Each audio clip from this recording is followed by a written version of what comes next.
हनुमान चालीसा का प्रागट्य केवल एक दिल से की गई स्तुति। हनुमान जी महाराज की स्तुति, राम जी महाराज की स्तुति तुलसीदास जी ने केवल दिल से करी थी, केवल मन से। और ये नहीं कहते कि हनुमान चालीसा पढ़ोगे तभी भगवान, नहीं नहीं, आप दिल से अगर भगवान को पुकार लीजिए, आप दिल से पुकारो उसको, वो आएगा।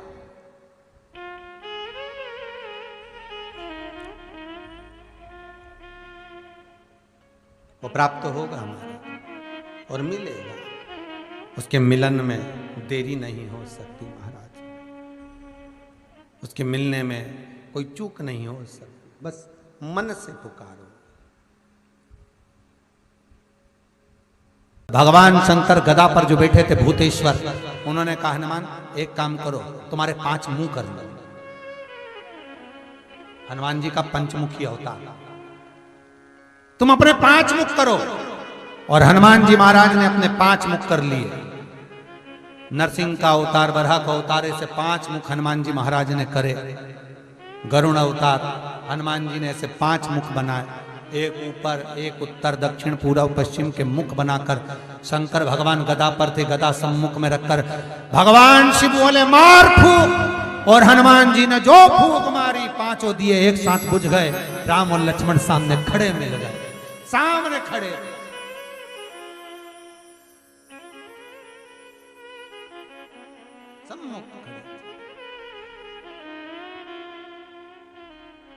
हनुमान जी ने राम लक्ष्मण को प्रणाम कर कर भूतेश्वर से कहा, नाथ आप कहां रहेंगे, मैं आपको कहां छोड़ूं, क्योंकि मुझे राम लक्ष्मण को लेकर जाना है तो आपको तो छोड़ना पड़ेगा। भूतेश्वर नाथ कहते हैं ये जल का जो पात्र भरा हुआ है, ये कलश भरा हुआ है, ये जल के पात्र में मुझे छोड़ दे। हनुमान जी महाराज जल के पात्र में जब छोड़े, जैसे ही छोड़े, जल के पात्र के अंदर भूतेश्वर विराजमान हुए तो भगवान हनुमान जी ने कहा, नाथ जैसे आज आपने मेरी लाज रखी, रक्षा करी और किसी को आने नहीं दिया, विनती स्वीकार करना, आपका जल पात्र भूतेश्वर के नाम से काली तिल से जहां रखा जाए उस गृह में कोई प्रवेश ना कर पाए। शिव जी ने वचन दे दिया, मेरी चंडियां 64 योगनियां, डाकनी, पिशाचनी, चुड़ैल और भूत इस कलश के विराजमान होते ही सर्वस्व फैल जाते हैं, फिर अंदर कोई नहीं आ सकता, भीतर प्रवेश नहीं हो सकता।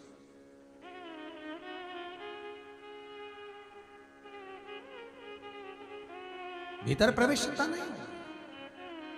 आज भी नियम है महाराज, बहुत ध्यान दीजिएगा। पंचमुखी हनुमान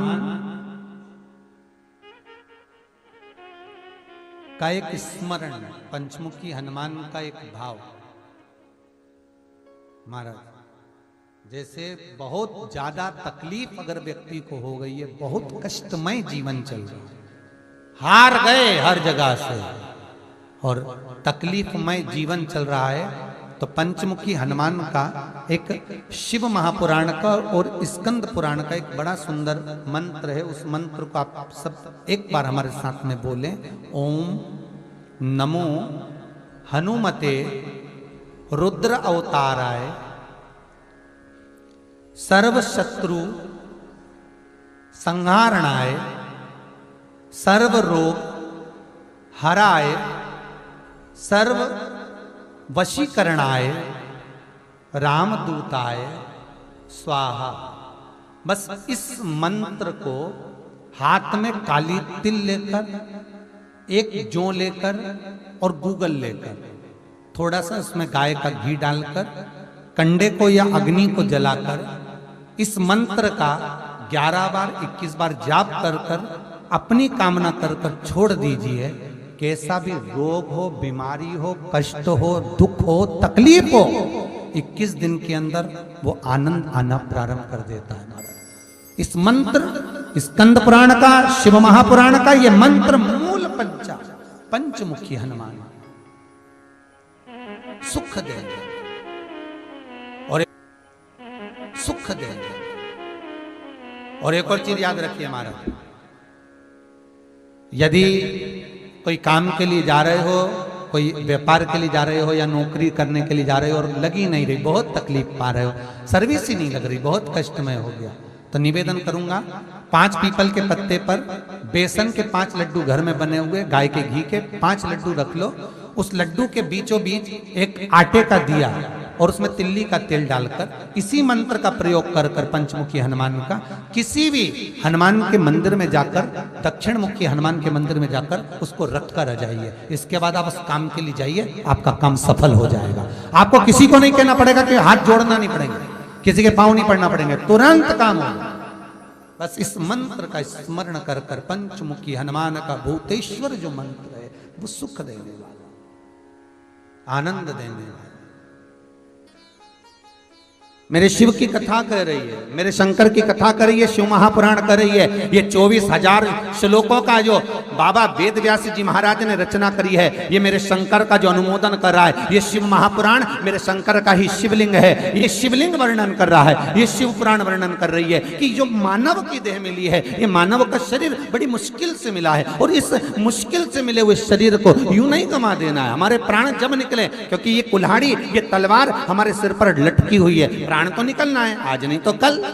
बस अंतर इतना है कि तुम स्माइल देकर प्राणों को छोड़ो, चाहे रोकर प्राणों को छोड़ो, पर मरना तो पड़ेगा, निश्चित है। एक विश्वास रखो शिव पर, एक भरोसा रखो मेरे शंकर पर।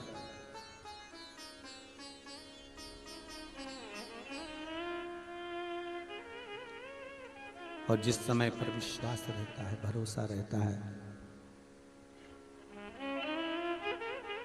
विश्वास और भरोसा जब प्रबल हो जाता है, तब मेरा भगवान स्वतः सम्मुख में मिल जाता है, स्वतः सम्मुख।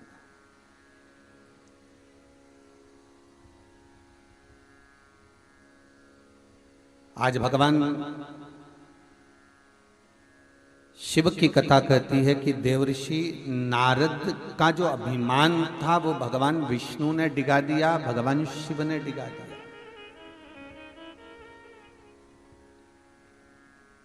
शंकर के जो उपासक होते हैं,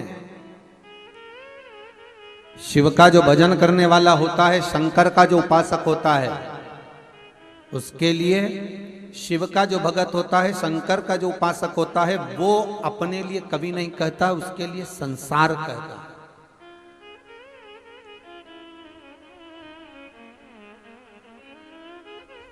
उसके लिए संसार।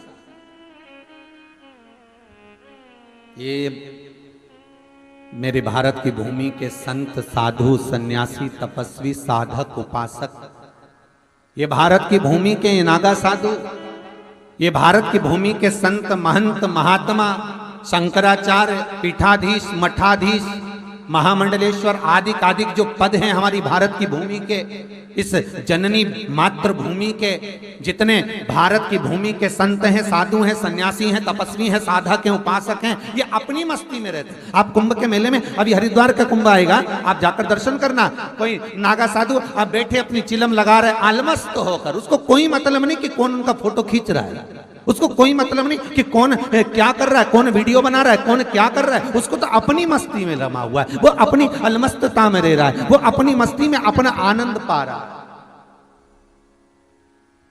वो अपनी मस्ती में सुख पा रहा है।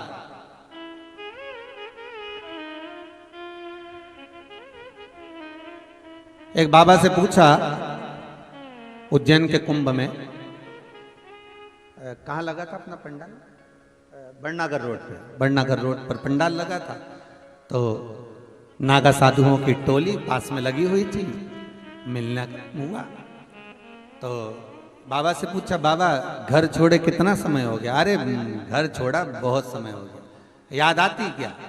तो क्या आती तो दम लगा लेते, लगाई दम, भूल गए गम, बस।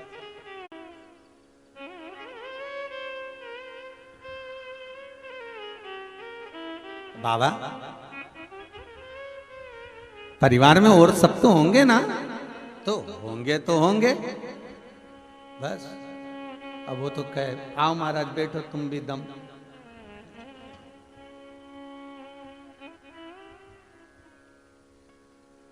हमने कहा एकदम लगी लगाई है शिव महापुराण की, ऐसी लगी है कि वो छूटती ही नहीं है।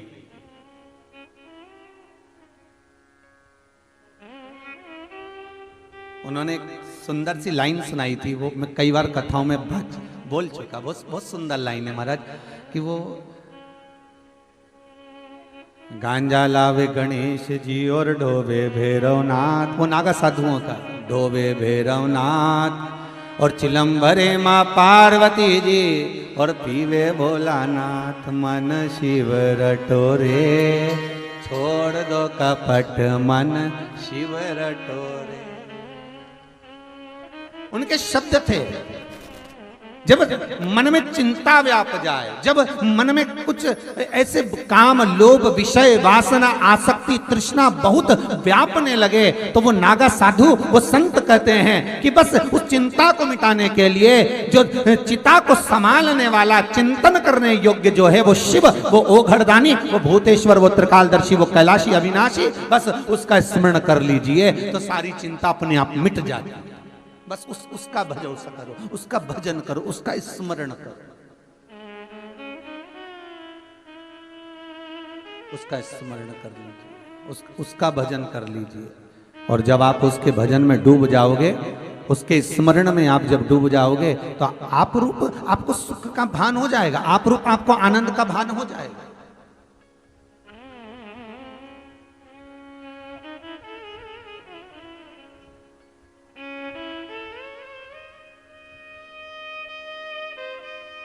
महाराज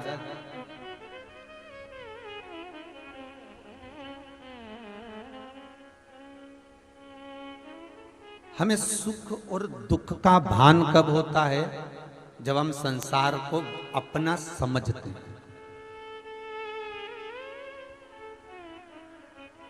गौतम बुद्ध, श्री सिद्धार्थ जी रथ पर बैठकर जा रहे हैं अपनी राजसी ठाट के साथ में, राजसी ठाट के साथ में रथ पर बैठकर जा रहे हैं रथ, और सामने से एक अर्थी निकल कर जा रही थी, सामने से एक अर्थी निकल कर जा रही। सिद्धार्थ जी ने पूछ लिया,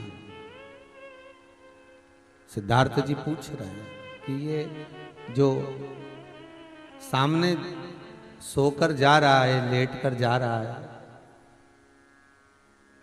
निकल रहा है, लोग इसको बांध कर ले जा रहे हैं, इसके ऊपर पैसा फेंक रहे हैं, फूल फेंक रहे हैं, तो ये उठ क्यों नहीं रहा? ये उठता क्यों नहीं रहा? आखिर ये क्यों नहीं उठ रहा? रथ चलाने वाला कितना ज्ञानी होगा सिद्धार्थ जी का, श्री गौतम बुद्ध जी का, कि वो रथ चलाने वाला कह रहा है सिद्धार्थ से, सिद्धार्थ जी ये मर चुका है, इसमें प्राण नहीं है, इसमें प्राण नहीं है, तो इसको भान नहीं है कि इसके ऊपर पैसा फेंका जा रहा है, कि फूल फेंका जा रहा है, कि मखाने फेंके जा रहे हैं, कि संपदा फेंकी जा रही है। सिद्धार्थ जी ने कहा तो एक आध दिन तो हमको भी मरना ही है ना, एक दिन तो हम भी जाएंगे। हाँ, तो फिर क्यों हम संसार में रम रहे हैं? सिद्धार्थ बस उसी दिन रथ से नीचे उतर गए और वही सिद्धार्थ गौतम बुद्ध बन गए। और वो बुद्ध जो केवल भीतर की मस्ती में रमते थे, भीतर की मस्ती, वो किसी से मतलब नहीं, बस अपनी मस्ती भीतर की। महाराज ओम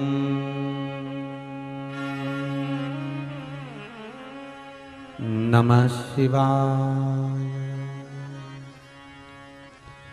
ओम नमः शिवाय। भीतर की मस्ती में रमो।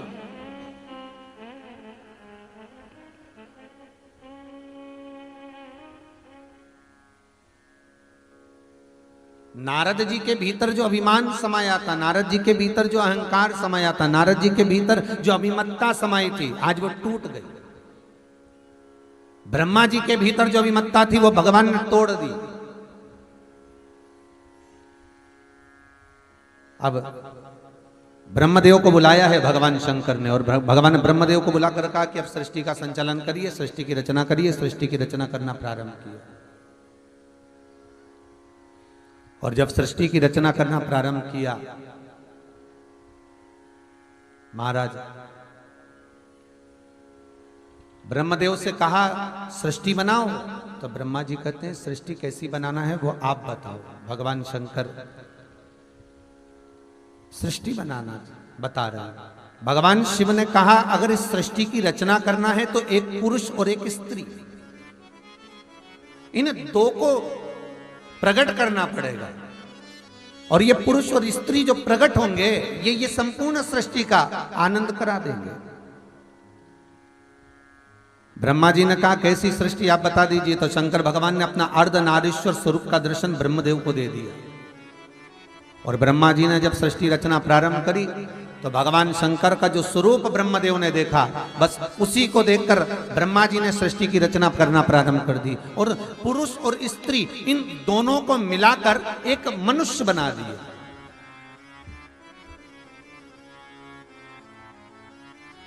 पुरुष और स्त्री को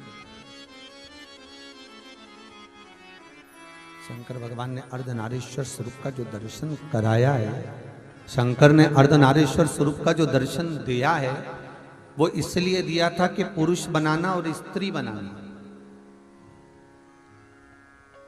पर ब्रह्मा जी ने जो बनाया दोनों को मिलाकर बना दिया, और मिलाकर बनाया तो चारों तरफ किन्नर ही किन्नर हो गए महाराज, पुरुष और स्त्री मिलाकर बना दिया। अब भगवान विष्णु और भगवान शंकर दोनों भ्रमण करने के लिए मृत्यु लोक पर आए, तो उन्होंने देखा कि किन्नर ही किन्नर नजर आ रहे थे, तो भगवान विष्णु को हंसी आ गई, और भगवान विष्णु को जैसी हंसी आई तो भगवान विष्णु ने तुरंत हंसते हुए कहा देखो आपने ब्रह्मा जी को कहा था सृष्टि बनाने के लिए, कैसी सृष्टि बनाई है। शंकर भगवान ने ब्रह्मा जी को बुलाया, ब्रह्मदेव ये तुमने क्या बना दिया।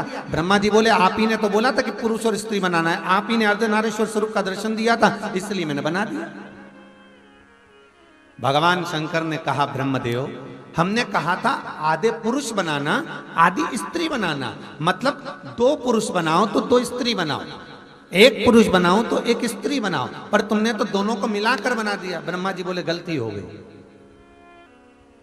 अब भगवान विष्णु को तो आ गई हंसी, और जैसे ही भगवान विष्णु को हंसी आई, हंसी आते से उसी समय पर भगवान शंकर ने कहा ए नारायण आपने गलती करी, आप इन ब्रह्मा की बनाई हुई सृष्टि पर हंस रहे, इन किन्नरों पर,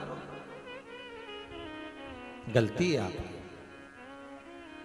भगवान शंकर कहते हैं नारायण कभी पांव से विकलांग व्यक्ति को देखकर, लूले को देखकर, लंगड़े को देखकर, अंधे को देखकर, नैनों से विहीर को देखकर, श्रवण शक्ति से विहीन व्यक्ति को देखकर, वृद्ध को देखकर, अति बहुत कोई दुर्बल है, बहुत कोई मोटा है, वाणी से हकलाता हो, तोतरा बोलता हो, नैनों से विहीन हो, ऐसे व्यक्ति को देखकर कभी हंसना नहीं, कभी मुस्कुराना नहीं। क्यों? क्योंकि शास्त्र कहता है कि एक जन्म 84 लाख योनियों में से 7 जन्म वैसे ही लेना पड़ते हैं जिसके ऊपर तुम हंसे हो, और एक जन्म भोगने का होता है।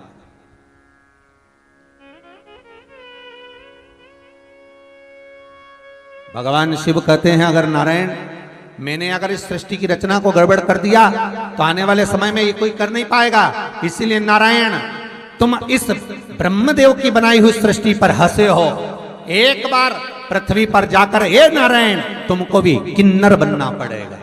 और भगवान विष्णु को भी किन्नर बनना पड़ा पृथ्वी पर आकर, जब भगवान कृष्ण अवतार में आए, जब भगवान कृष्ण बनकर आए द्वापर में, उस समय पर जब कौरव और पांडवों का युद्ध चल रहा है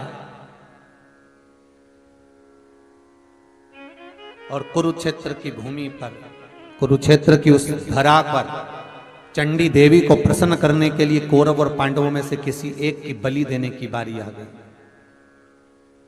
इस कुरुक्षेत्र की भूमि पर बलि देना है, कौरवों की ओर से और पांडवों की ओर से। घर का एक व्यक्ति मरना चाहिए, बलि चढ़ना चाहिए देवी को। कौन देगा बलि?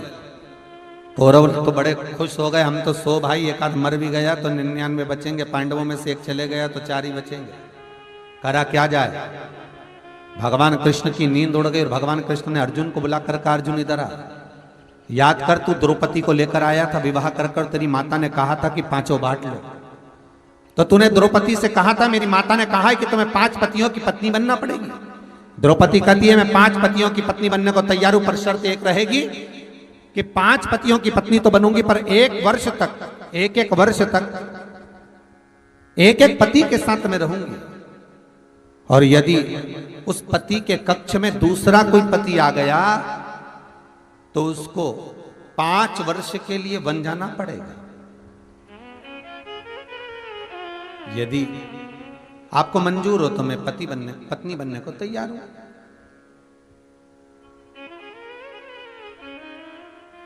मुझे कोई दिक्कत नहीं, पत्नी बन जाती है। मैं पत्नी बनने को तैयार हूं। ठीक है। 5 पतियों ने मिलकर वचन दे दिया द्रौपदी को, आपके कक्ष में जब आप एक पति के साथ रहोगी तो दूसरा कोई पति नहीं आएगा। अब लीला देखिए कितनी विचित्र थी।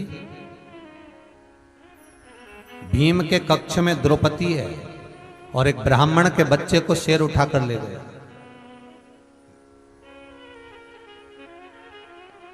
और ब्राह्मण आकर अर्जुन से कहता है, अर्जुन, हे अर्जुन, आप मेरे पुत्र को लाकर दे दो, वो सिंह उठाकर ले गया है।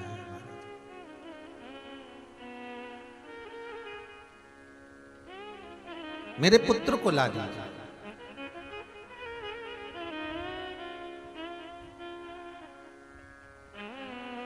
अर्जुन ने देखा कि मेरे पास में गांडीव नहीं है, क्योंकि गांडीव तो भीम के कमरे में रखा हुआ है, भीम के कक्ष में। अर्जुन दौड़ कर गए भीम के कक्ष में, गांडीव को उठाया और दौड़ कर पहुंच गए ब्राह्मण के बच्चे को बचाने के लिए। ब्राह्मण के बच्चे को बचाकर तो लिया है अर्जुन, पर महाराज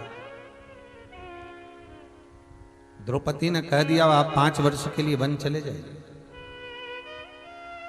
अर्जुन 5 वर्ष के लिए बन गए तो भगवान कृष्ण करें, अर्जुन तू जब 5 वर्ष के लिए बन गया था तो तूने नागों की कन्या उलूपी के साथ में विवाह किया था, उससे एक तेरा पुत्र हुआ था जिसका नाम था आरावन। जाओ उसकी बलि चढ़ाएंगे, उसको लेकर आओ, है तो तुम्हारा ही पुत्र, और पांडवों के वंश का कोई चाहिए बलि चढ़ाने के लिए तो जाकर लेकर आओ, जाओ जरा लेकर आओ उसको।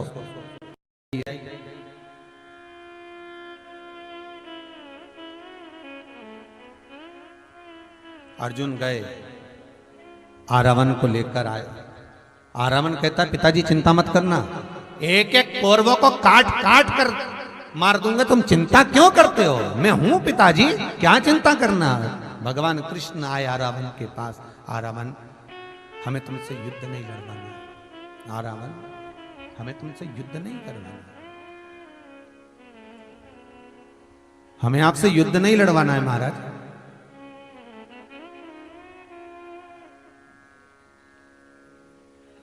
हमें तो केवल आपकी बलि चढ़वाना है, केवल बलि।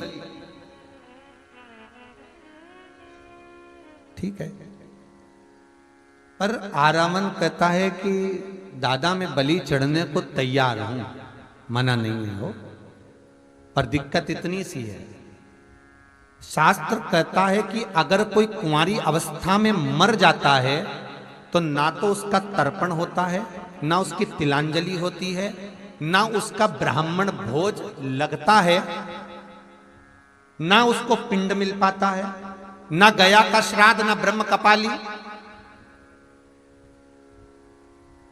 कोई कुंवारी अवस्था में मर गया तो उसको ना तो तर्पण होगा, ना तिलांजलि होगी, ना जल मिलेगा, ना ब्राह्मण भोजन करेगा तो भाग मिलेगा, वो तो बस व्यर्थ ही हो गया।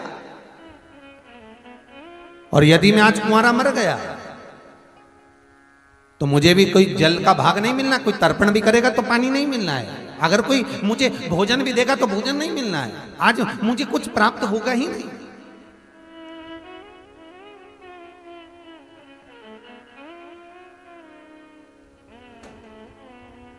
मुझे जब कुछ मिलना ही नहीं है तो फिर मैं कुंवारा क्यों मरूं?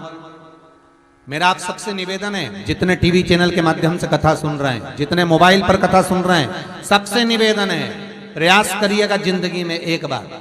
आज के जमाने के लड़के कहते हैं मैं उसके चक्कर में सुसाइड कर लूं, लड़कियां कहती मैं उसके चक्कर में सुसाइड कर लूं, मैं मर जाऊं, मैं ये कर लूं, मैं वो कर लूं।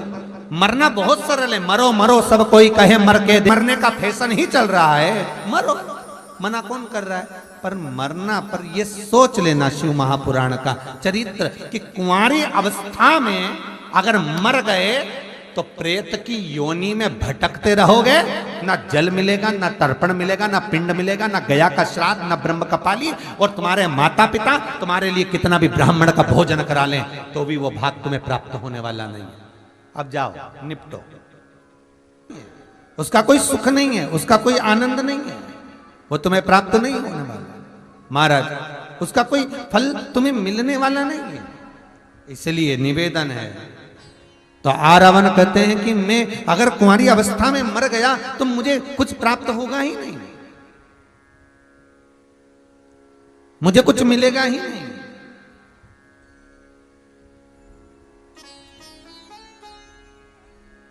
क्या करें हम? एक निवेदन है आपसे कि मेरा विवाह कर दो और मुझे कल बलि चढ़ा दो, मना नहीं। अब ईमानदारी से बोलो रे भाई, सबको मालूम है कि ये कल मरने वाला है तो इसको लड़की कौन देगा? कन्या दे तो दे कौन इसको, जब कल मर ही रहा है तो कौन कन्या देगा? और कह दिया बस मेरा शादी कर दो, कुंवारा नहीं मरूंगा, शादी कर दो फिर इसके बाद मरेगा। ठीक है, भगवान कृष्ण ने अर्जुन, नकुल, सहदेव, भीम, युधिष्ठिर सबको बुला कर कहा इसके लिए लड़की ढूंढो, आज ही का दिन है, बस आज की रात, बस फिर तो कल मरना ही है। अब कौन लड़की दे? कोई ने नहीं दी। फिर नैनों में जल भर गए, अब करें क्या?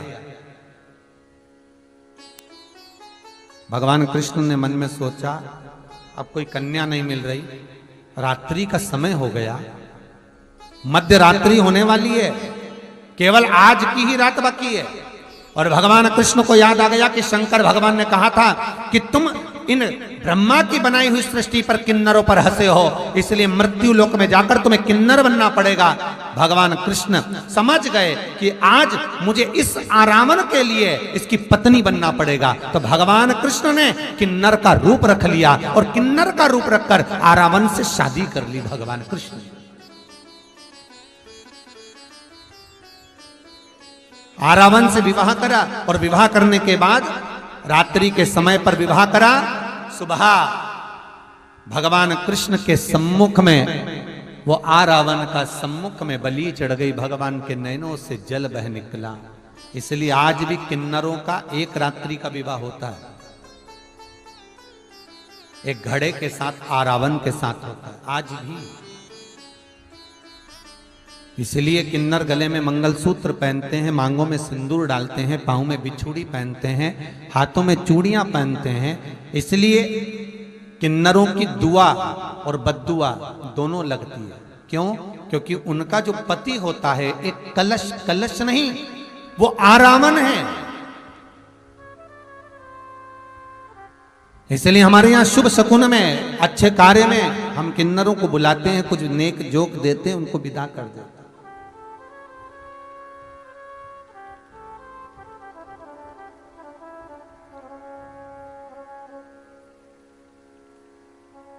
भगवान को भी तो यहाँ शास्त्र कर है, किसी अंधे को देखकर, किसी लूले को देखकर, किसी लंगड़े को देखकर, किसी विकलांग को, किसी बुद्धिविहीन को, किसी दुर्बल को, किसी मोटे को, किसी विहीनता का धनी को, किसी को भी देख रहे हो, किसी कंजूसड़े को, और किसी के पास धन है नहीं है, कोई गरीबड़ा है उसको भी देखकर, किसी को बहुत शिथिलता है उसको भी देखकर, कोई किसी भी रूप में अगर वो कुरूप भी है तो उसको देखकर हंसा ना जाए, क्योंकि हंस लिए तो 7 जन्म तो वो लेना पड़ेगा और एक जन्म उसी रूप में भोगने के लिए लेना पड़ेगा।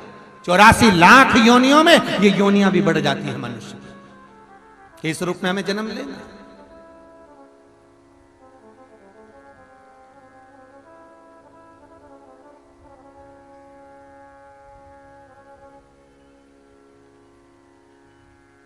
ठीक है, कोई आंखों से वीन है, होगा पूर्व का कर्म। इसी बात पर एक प्रश्न कर दिया था किसी ने महाराज, दिल्ली शालीमार बाग की कथा में,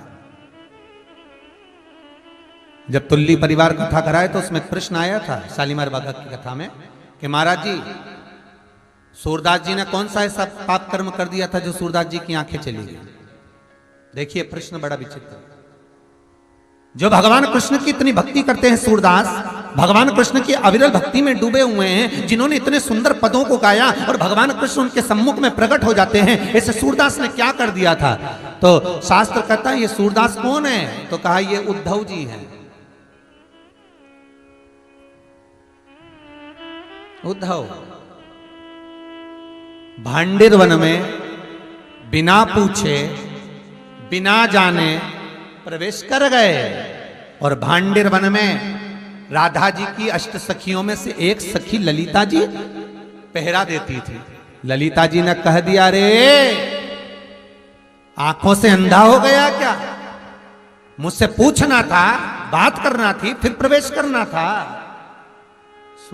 उद्धव जी ने कहा, तू मुझे जानती नहीं, मैं द्वारका का भगवान कृष्ण के द्वारा भेजा गया उनका मंत्री, तो जानती नहीं है। ललिता जी के कोई भी भेजे, किसी के घर में प्रवेश करने से पहले उसकी आज्ञा होना जरूरी है। किसी मंदिर में जा रहे हो तो पहले मंदिर के पंडित जी से पूछो, मैं भगवान को पूजन कर लूं मैं। किसी बाग में से फूल तोड़ रहे हो तो पहले माली से पूछो, क्योंकि कंस का जो जन्म हुआ है भगवान कृष्ण के सामने, जिस कंस का सम्मुख में जन्म हुआ, कंस जो पैदा हुआ वो कंस के पैदा होने का कारण एक ये भी था कि कंस किसी पूर्व समय में जो कुबेर का एक द्वारपाल था, बस चुपचाप से जाकर कुबेर के पूजन के लिए, शंकर के पूजन के लिए कहीं से फूल चुरा कर लाता था। अब कुबेर तो कहता मेरे लिए फूल लेकर आया, उसने तो अच्छा काम करा, पर एक बुरा काम करा कि बिना माली से पूछे हुए चुरा कर लेकर आया। इसलिए उस कुबेर के द्वारपाल को भी कंस का अवतार लेना पड़ा, कंस का जन्म लेना पड़ा और राक्षस बनकर पैदा होना पड़ा, क्योंकि उसने बिना पूछे फूल चोरी करा था। धर्म का दंड तो भोगना पड़ेगा, मनुष्य की देह मिली है भोगने के लिए ही मिली है। तो ये कंस का जन्म इसलिए हुआ क्योंकि उसने फूल चुराया, पैदा हुआ, चल जन्म भोगना। तो सूरदास वो उद्धव, तूने बिना पूछे बिना जाने एक मेरी चौकीदारी में, मेरे पहरे में तू अंदर प्रवेश कर गया। हे उद्धव, तुझे इतना अहंकार है, मैं कहती हूं, श्राप देती हूं तुझे, तू अंधा बनकर जन्मेगा, नीचे मृत्यु लोक में जा।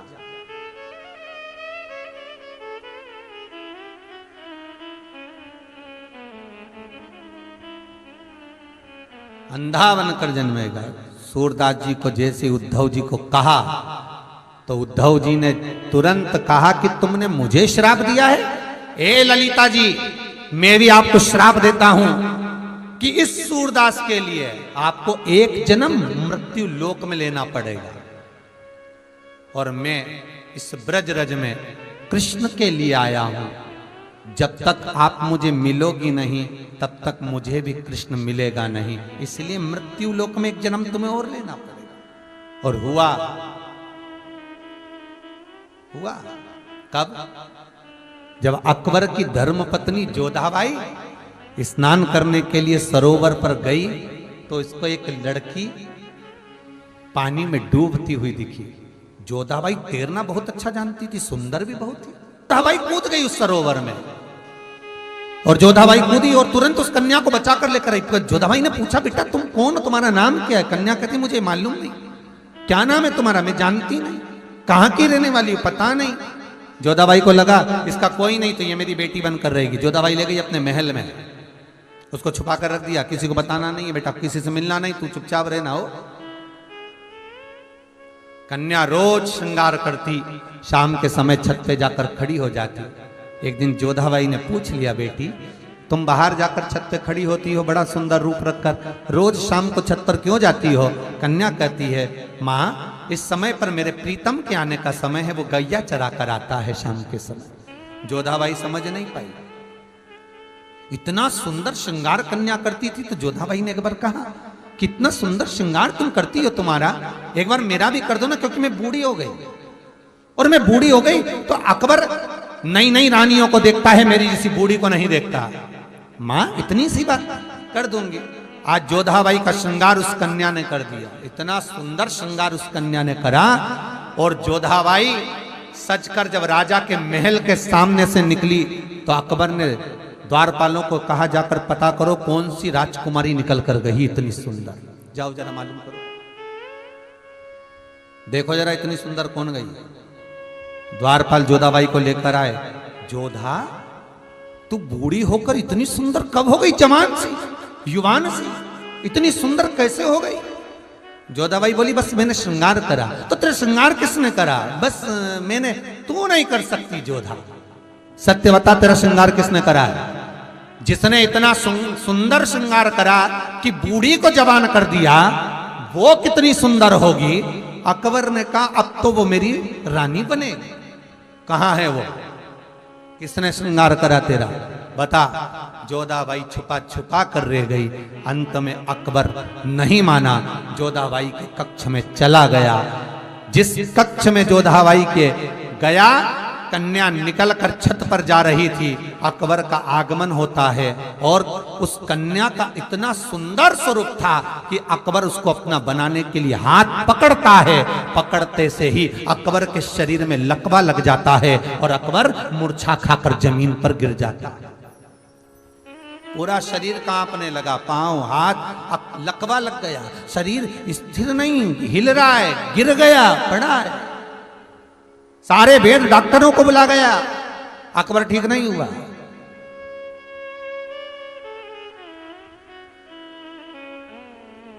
तब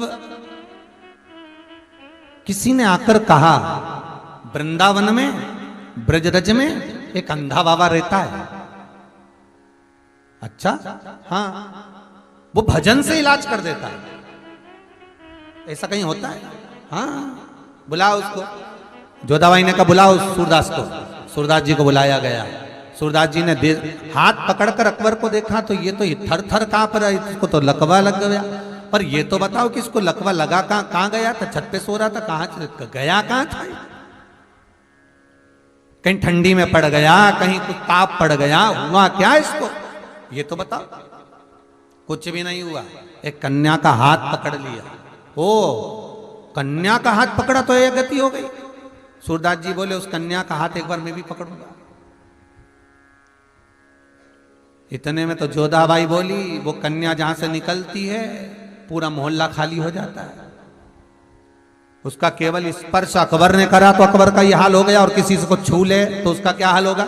इसलिए कोई उससे मिलता नहीं है। नहीं नहीं, कन्या का तो हाथ स्पर्श करूंगा मैं। बुलाओ सूरदास जी। बोले सूरदास जी अपने कमरे में जाने लगे, कन्या को बुला कर लाओ। जैसे ही दरवाजे से सूरदास निकल रहे थे, कन्या सुंदर श्रृंगार कर कर आनंद करती हुई कन्या अपने लहंगे को हिलाती हिलाती दरवाजे पर पहुंच गई। और जो कन्या पहुंची, पहुंचते से सूरदास को देखकर बोली, क्यों रे अंधे?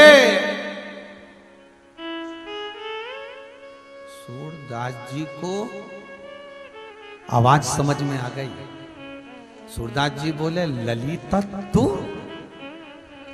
तू यहां?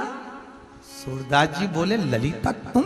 हाँ। ललिता बोली, सूरदास तेरे लिए आना, तेरे लिए। ललिता जी, तुम्हें जान नहीं पाया अकबर, इसलिए उसने स्पर्श करा और उसे लकवा लग गया। ठीक कर दो इसको। ललिता जी बोली, मैं तो नहीं कर सकता। तो फिर मैं आपको स्पर्श कर लूंगा ललिता जी। सूरदास जी ललिता के हाथ को जैसे ही पकड़े, पकड़ते से ही ललिता जी का शरीर भस्म हो गया। सूरदास जी ने अपने तन पर भस्म को धारण किया, वो भस्म अकबर को लगाया। अकबर उठ बैठा और सूरदास जी वो भस्म लेकर अपने हृदय में लगाकर वृंदावन चले गए। ब्रज की रज में डोलते डोलते चंद्र सरोवर पर पहुंच गए। और चंद्र सरोवर पर सूरदास जी बैठकर नहाते नहीं है चंद्र सरोवर, क्योंकि नहाऊंगा तो मेरी ललिता जिसका स्पर्श मात्र से मुझे कृष्ण मिलने वाला है वो चले जाएगा। इसलिए स्नान तक नहीं कर रहे, बैठे चंद्र सरोवर पर जल का आचमन कर रहे हैं, पर देख रहे हैं।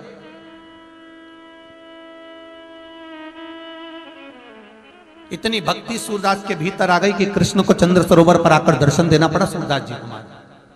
कृष्ण भक्ति कितनी प्रबलता है। तो ये हमारा शास्त्र कह रहा है कि अंधे को देखकर ना हंसे, लूले को देखकर ना हंसे, लंगड़े को देखकर ना हंसे, विकलांग को देखकर ना हंसे। एक गति हमारी वो भी हो सकती है, हमें नहीं हंसना।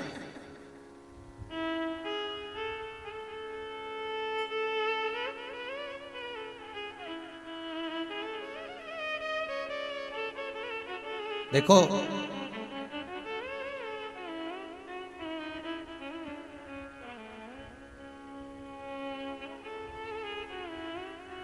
तस्वीर भले सुंदर ना हो चलेगा, पर तकदीर सुंदर होना चाहिए। क्या सुंदर होना चाहिए? तकदीर। तस्वीर नीवी है चलेगा। श्वास से शरीर टिका है और विश्वास से भगवान टिका। श्वास शरीर को टिका कर रख सकती है और विश्वास भगवान को टिका कर रख सकता है। भरोसो दृढ़ चरणन केरो श्री वल्लभ नक चंद्र छटा बिन सब जगह माहिया दे। शरीर टिका। तस्वीर कितनी भी सुंदर खिंचवाओ, तस्वीर कैसी भी हो। और फिर निवेदन है, खुशियां तकदीर में होना चाहिए। बाद में तो तस्वीर में कोई भी मुस्कुरा देता है, कोई भी मुस्कुरा देगा, पर प्रसन्नता तो तकदीर में हो। दुख भी मिले, कोई शब्द भी कहे, अपशब्द भी कहे, ताने भी दे, कुछ भी कहे, पर आपके चेहरे पर प्रसन्नता होना चाहिए।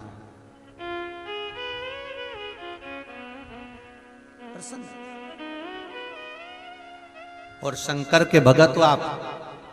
इस भारत की भूमि के जितने लोग देश विदेश में बैठकर इस शिव महापुराण की कथा को सुन रहे हो, कई लोग तो निरंतर सुन रहे हैं, कोई कोई मोबाइल पर, रात में, दिन में, कई का तो मन करता रहे दिन भर। ये चित्तवृत्ति में आपकी जो कथा बैठी है शंकर की, शिव महापुराण, तो ये शंकर ने जो अलमस्तता आपको दी है, शिव जैसी मस्ती में रहो। अलमस्त, कोई कुछ भी कहे, अपने को मस्ती में रहे, अपने आनंद में रहो, चकाचक। बोले बोलने वाला कितना ही बोले सो तो मस्ती में।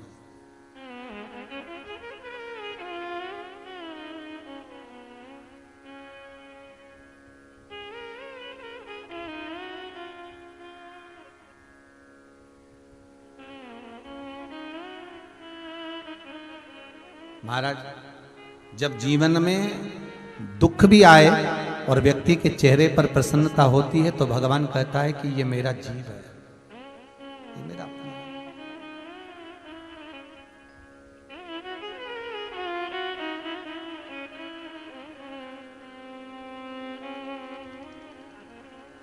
ये मेरा अपना है, और ये मेरा अपना मेरे ही शरीर से बना है, मेरे द्वारा ही निर्मित किया गया है। आज ब्रह्मा की सृष्टि पर, निर्मित सृष्टि पर भगवान नारायण हंसे तो किन्नर का रूप लेना पड़ा,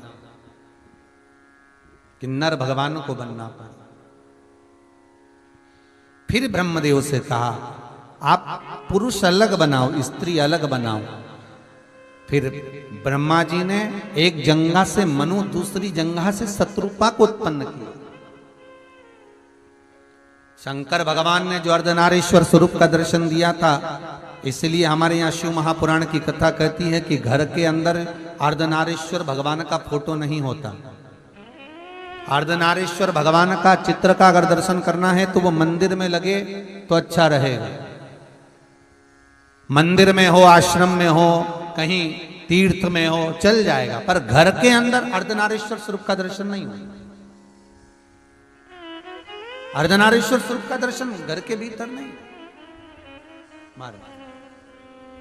हाँ, तीर्थ में हो, आश्रम में हो, मंदिर में हो, वो दर्शन करो, मना नहीं, पर घर के अंदर अर्धनारीश्वर स्वरूप का दर्शन नहीं होना चाहिए। एक आपसे पहले भी निवेदन करा, घर के अंदर कोई भी मूर्ति पोली नहीं होना चाहिए।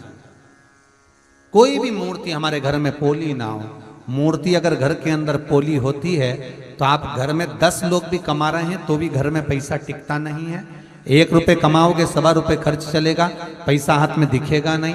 क्योंकि वो मूर्ति जो घर में पोली होती है, जिसकी पूजन होती है, तो वो घर को पोला कर कर रखती है। मूर्ति घर के अंदर ठोस हो। और एक निवेदन शिव महापुराण का, विद्येश्वर संहिता का याद रखिए कि घर में जो भी मूर्ति हो वो अंगुष्ठाकृति की, अर्थात इससे बड़ी ना हो। इससे बड़ी जब मूर्ति जो होती है उसको मंदिर जैसी पूजन की जरूरत पड़ने लगती है। जितनी छोटी होगी उतना सुख देगी, उतना आनंद देगी। पर आज के जमाने में एक नया फैशन चल गया महाराज, जो सास ससुर के हाथ के छोटे छोटे ठाकुर जी हैं वो लोगों को सुहाते नहीं है। हम तो वृंदावन जाएंगे नए लेकर आएंगे, हम तो वहां जाएंगे तो नए शिवलिंग लेकर आएंगे, हम तो वहां जाएंगे तो नई मूर्ति लेकर। नहीं नहीं नहीं, जो आपके घर में पुराना है, छोटा है, उसकी सेवा आप प्रेम से करो, बहुत अलमस्तता से करो, बहुत आनंद में करो।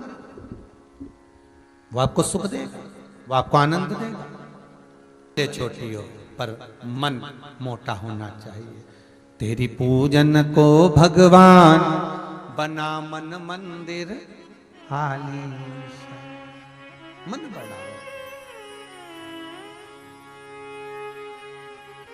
भगवान को ये दिल समर्पित कर कर, भगवान के चरणों में छोड़कर आनंद पाते।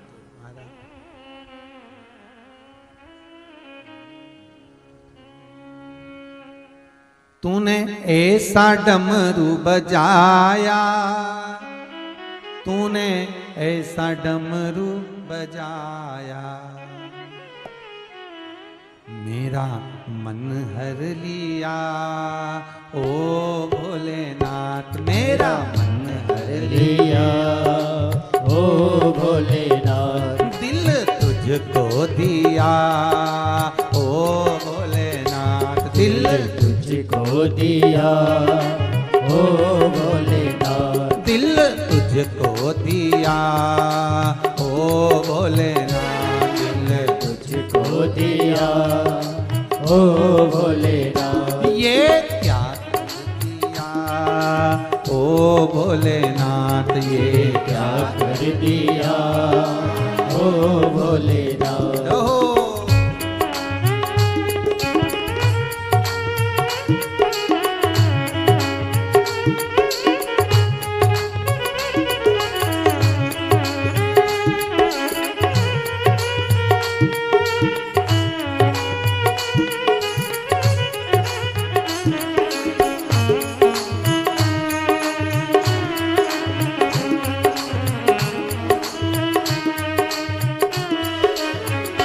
तेरे चरणों में ध्यान लगाया, तेरे चरणों में ध्यान लगाया, तेरे चरणों में ध्यान लगाया, तेरे चरणों में ध्यान लगाया, मुझे अपना लिया। ओ भोलेनाथ मुझे अपना लिया, ओ भोलेनाथ दिल तुझको दिया। ओ भोलेनाथ दिल तुझको दिया, ओ भोलेनाथ। अरे ओ भोलेनाथ, ओ भोलेनाथ मेरे ओ भोलेनाथ, ओ भोलेनाथ मेरे ओ भोलेनाथ, ओ भोलेनाथ मेरे ओ भोलेनाथ, ओ भोलेनाथ दिल तुझको दिया। ओ भोलेनाथ दिल तुझको दिया, ओ भोलेनाथ ये क्या कर दिया। ओ भोलेनाथ ये क्या कर दिया, ओ भोलेनाथ।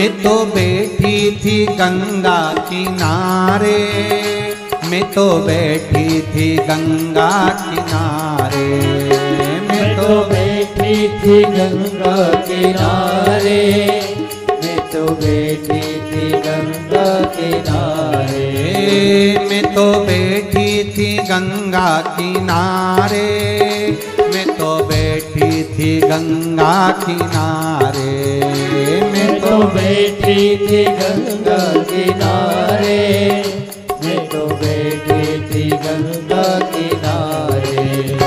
आके दर्शन दिया ओ भोलेनाथ, आके दर्शन दिया ओ भोलेनाथ, दिल तुझको दिया ओ भोलेनाथ, दिल तुझको दिया ओ भोलेनाथ, मेरे ओ भोलेनाथ, ओ भोलेनाथ, मेरे ओ भोलेनाथ, ओ भोलेनाथ, मेरे ओ भोलेनाथ, ओ भोलेनाथ, मेरे ओ भोलेनाथ, ओ भोलेनाथ, दिल तुझको दिया ओ भोलेनाथ, ओ दिल तुझको दिया ओ भोलेनाथ।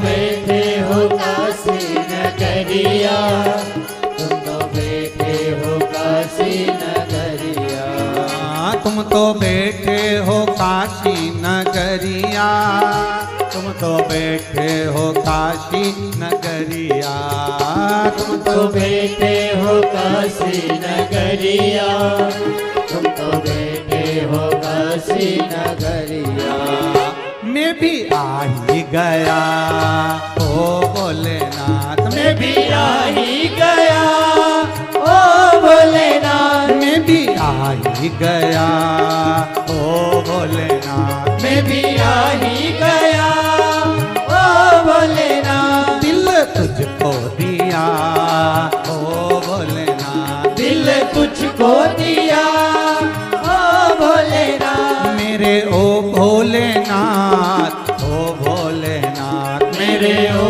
भोलेनाथ, ओ भोलेनाथ, मेरे ओ भोलेनाथ, ओ भोलेनाथ, मेरे ओ भोलेनाथ, ओ भोलेनाथ, दिल तुझको दिया ओ भोलेनाथ, ओ दिल तुझको दिया ओ भोलेनाथ, दिल तुझको दिया ओ भोलेनाथ, दिल तुझको दिया ओ भोलेनाथ।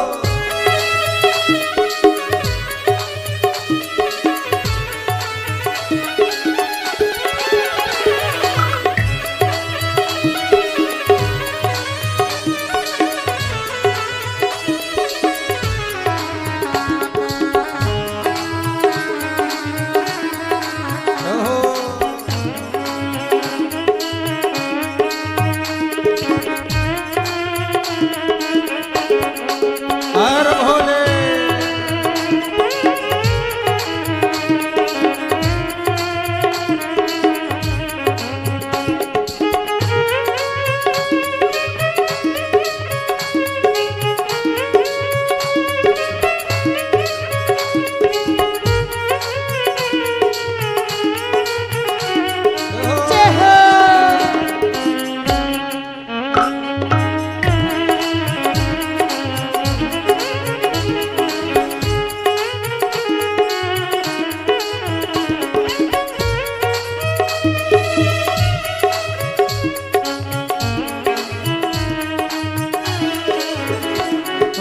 ऐसा डमरू बजाया, तूने ऐसा डमरू बजाया, तूने ऐसा डमरू बजाया, तूने ऐसा डमरू बजाया, तू बजाया, तूने ऐसा डमरू बजाया, तूने ऐसा डमरू बजाया,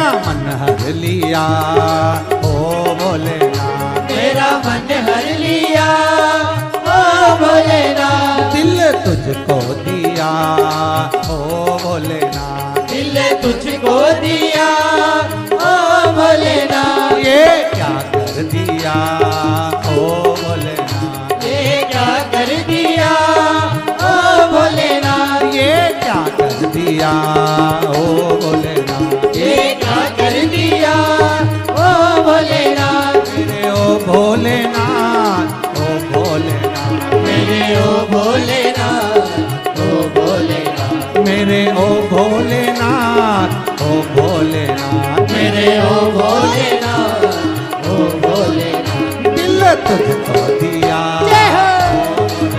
ओ दिल तुझको दिया ओ भोलेनाथ। दिल तुझको दिया ओ भोलेनाथ। दिल तुझको दिया ओ भोलेनाथ। हर हर महा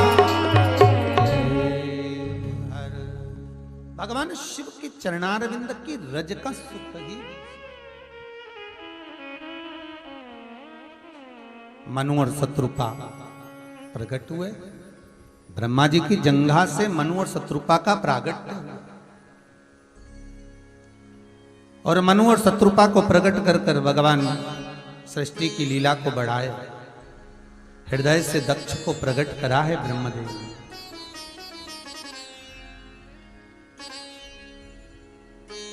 और हृदय से दक्ष जब प्रकट हो गए, मनु शत्रुपा का प्रागट्य हो गया, समय आया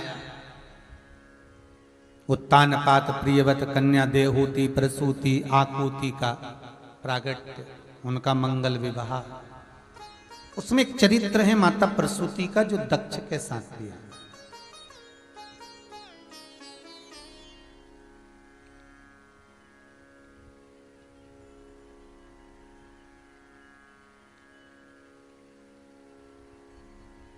माता प्रसूति दक्ष प्रजापति के साथ में मंगल विवाह हुआ है। कई कन्याओं का जन्म इनके घर में हुआ, कई बेटियां।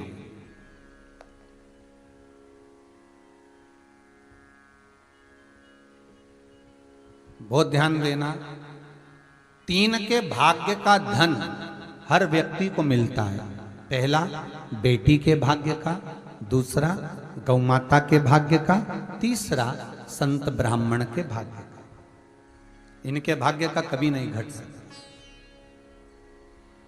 तुम्हारे घर में अगर बेटी ने जन्म लिया है, चिंता बिल्कुल मत करना, एक रत्ती की भी मत करना।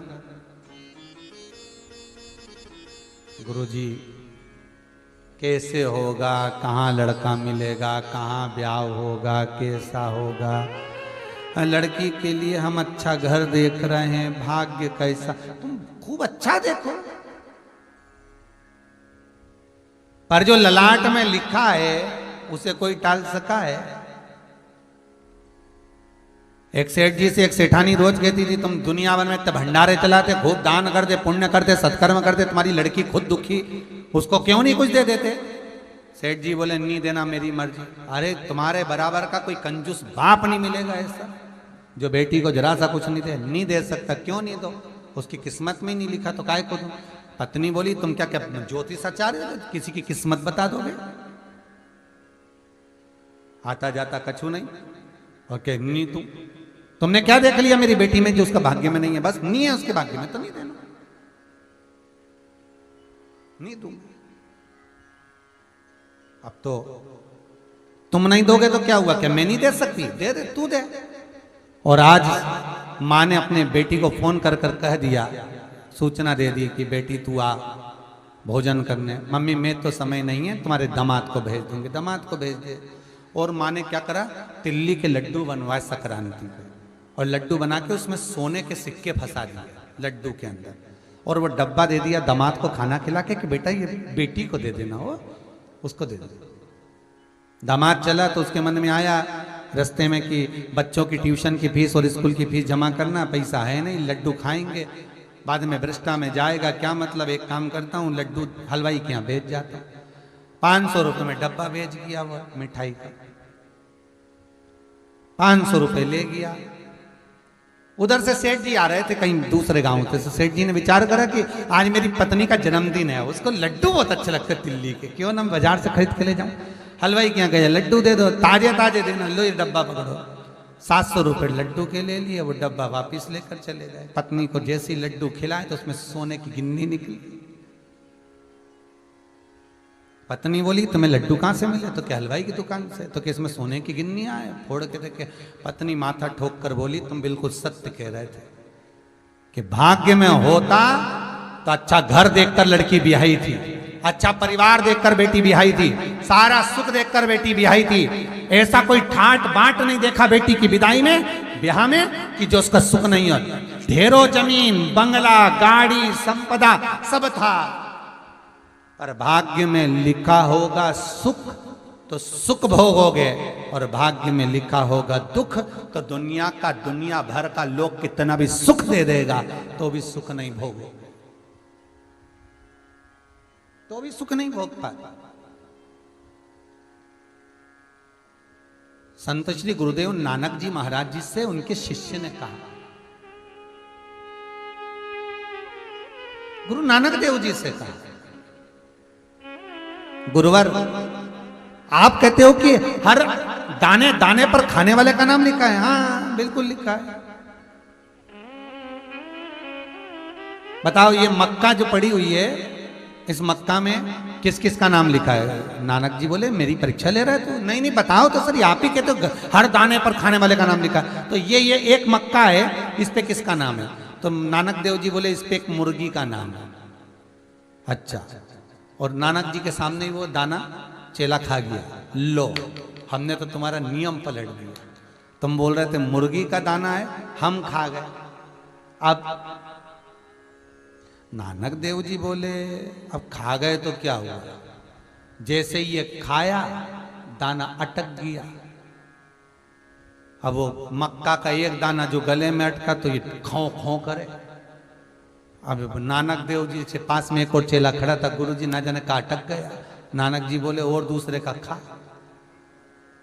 अटकेगा नहीं तो क्या होगा। अब ये हिस्से का जिसको जब मिलना है, जिस समय मिलना है, जिस घड़ी मिलना है, जिस पल मिलना है, जिस जगह मिलना है, वो सारी व्यवस्था मेरे विश्वनाथ ने, मेरे गोवर्धन नाथ ने कर रखी है कि आपको कब क्या कैसे मिलेगा।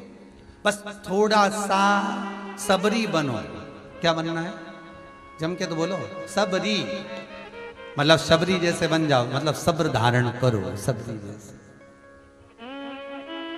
थोड़ा मिलेगा। महाराज 3 के भाग्य का धन हर व्यक्ति को मिलता है। गौ माता के भाग्य का, बहन बेटी के भाग्य का, संत ब्राह्मण के भाग्य का। इनका 3 का भाग्य कहीं नहीं गया। अगर आपने गौ माता को 1 रुपया भी दान करा है, गौ माता के निमित्त से 1 रोटी भी निकाली है, गौ माता को अगर चारा भी दिया है, गौ माता के निमित्तार्थ अगर कुछ समर्पण भी किया है, तो उसके भाग्य का धन तुमको जरूर मिलेगा। ये पक्का है, आज नहीं तो कल मिलेगा, पर मिलेगा। वो घटने वाला नहीं।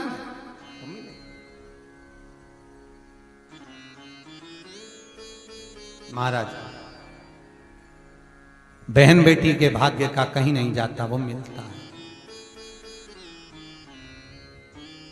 संत ब्राह्मण को अगर कुछ दिया है, 1 गिलास पानी भी पिलाया है, 1 अन्न का दाना भी खिलाया है, तो वो घटने वाला नहीं घटेगा। आज कितने लोग आजीवन भोजन भंडारे के सदस्य बने।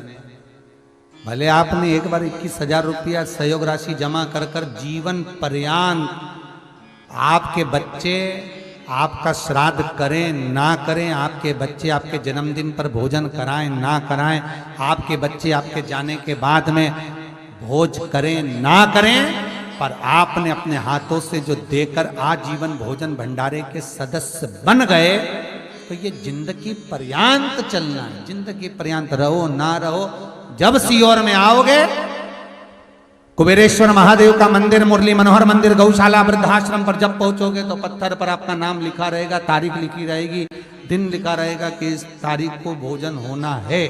और इनकी तरफ से होना है, तो कम से कम अपनी व्यवस्था तो अपन ने कर दी। आज निश्चितता का भाव तो किया, घटा नहीं, वो बढ़ने ही वाला है। गौ माता को दिया गया, बहन बेटी को दिया गया। और बहुत ध्यान देना, अगर घर में बहन बेटी आए बड़े प्रसन्न होना है, बिल्कुल चौकीदारी नहीं करना कि हमारे बहन बेटी आ गई। कई लोगों की आदत रहती है, भाभियां भी चौकीदारी करे, बताओ जी आ गई, ना जाने क्या क्या ले जाए। बच्चों से कह दिया जा दादी के कमरे में बैठ जा, बच्चे बोले मम्मी तू तो हमेशा बोलती थी पढ़ने बैठ जा, और आज कह रही कि दादी के कमरे में बैठ जा। मैंने बोला ना जब तक बुआ जी यहाँ रहे तू दादी के कमरे में रहना। हो दादी के कमरे में बैठ गया, पांव लटका के पलंग पे। दादी बोले चल पढ़ने जा, नहीं जाऊंगा। बुलाऊं तेरी मम्मी को, बुला लो, उन्हीं ने कहा जब तक बुआ रहे तब तक ही रहे, नहीं जाऊंगा। दादी समझ गई चौकीदार के कैमरा लगाया है, कैमरा फिट किया। दादी समझ गई कि कैमरा फिट कर, चौकीदार लगा दिया है, दादी को लग गया मारा। अब निवेदन है, चौकीदारी कहां करना, बहन बेटी के भाग्य में जितना होगा उतना लेकर जाएगा।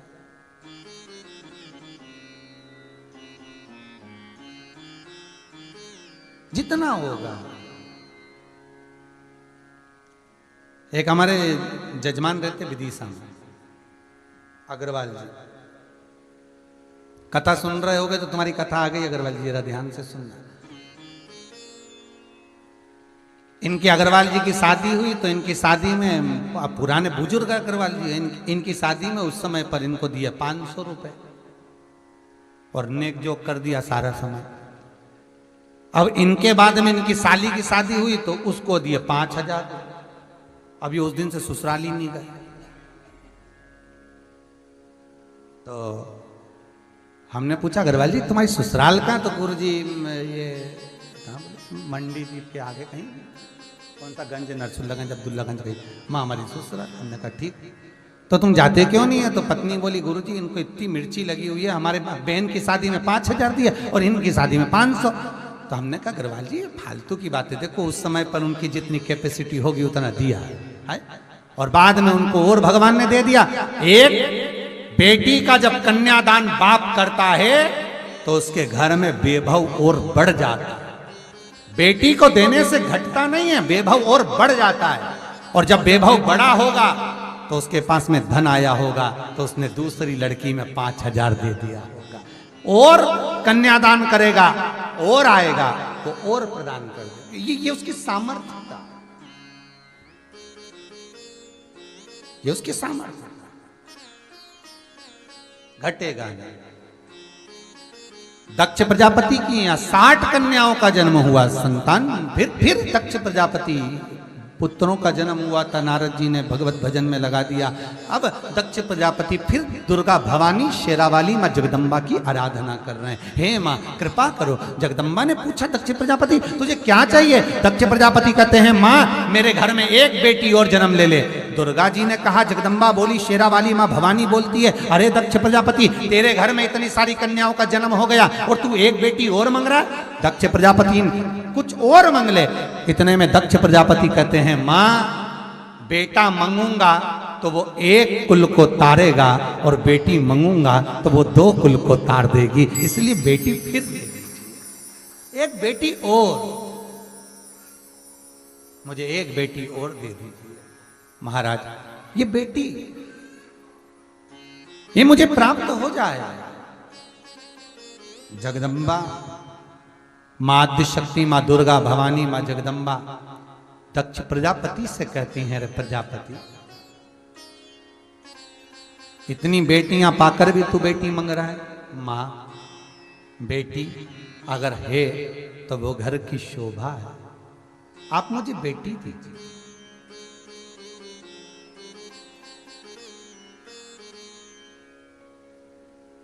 मुझे बेटी दे दो बस।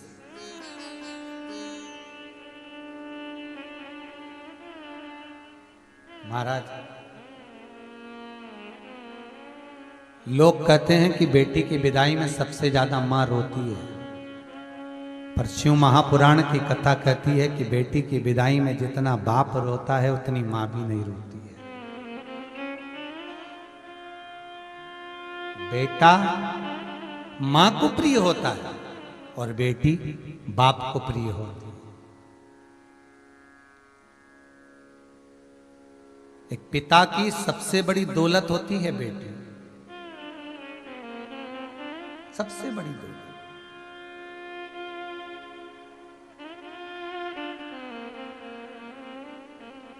बेटी बाप की एक जायदाद है। लोग भले कहते हैं कि बेटी की विदाई में मां रोती है, पर शिव महापुराण कहती है कि जब पार्वती जी विदा हुई थी तो हिमालय राज पत्थर भी रो दिया था। हिमालय राज, ये मेरी बेटी है।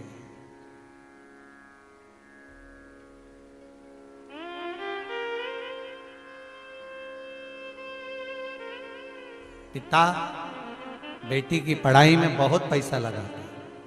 पिता बेटी की घर के लोग कहते हैं इतना मत पढ़ाइए, दूसरे कॉलेज में पढ़ने मत भेजो, इतने बाहर दूसरी जगह पर बच्चों को पढ़ने मत भेजो, कब लड़कियां गलत संगत में पड़ जाएगी मालूम नहीं पड़ेगा। ये पिता से कहा जाता है, मां से नहीं, बाप से बोला जाता है। हर जगह पर मत भेजो पढ़ने।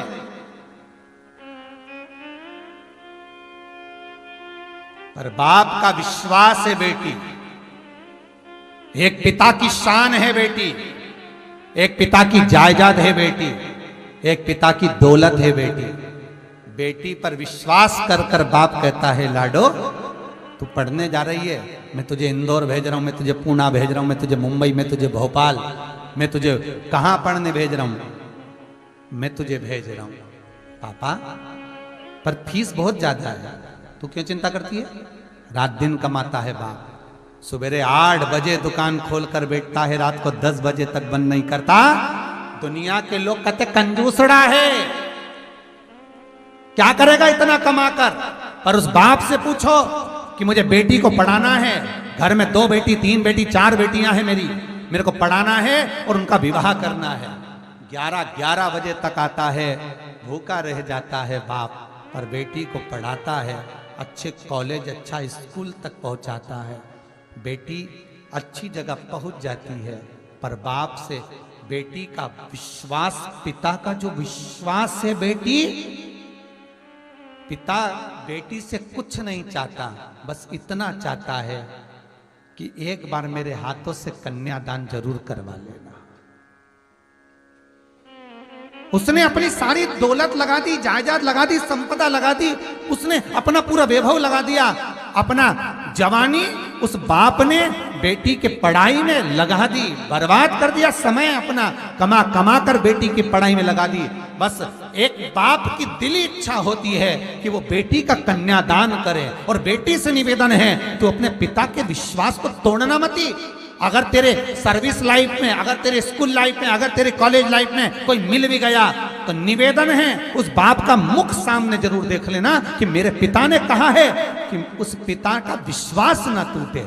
मेरा बाबुल, अगर सत्यवान के साथ सावित्री का विवाह हुआ था तो पिता को बाद में मालूम पड़ा कि तेरे पति की उम्र कम है, तो सावित्री कहती है पिता अगर तूने कन्यादान करा है, किसको मालूम कौन कम मर जाए। ये तो मालूम पड़ गया सावित्री को, सावित्री के पिता को, कि ये मरने वाला है सत्यवान। तो पिता तू चिंता मत करना, तूने बेटी को जन्म दिया है और बेटी का कन्यादान करा है, बिल्कुल चिंता मत करना। तेरी बेटी, अगर तूने कन्यादान करा है पिता, तो ये बेटी अपने पति के भी प्राण यमराज से छुड़ा कर ले आएगी, और लाई वो सावित्री सत्यवान के प्राण छुड़ा कर।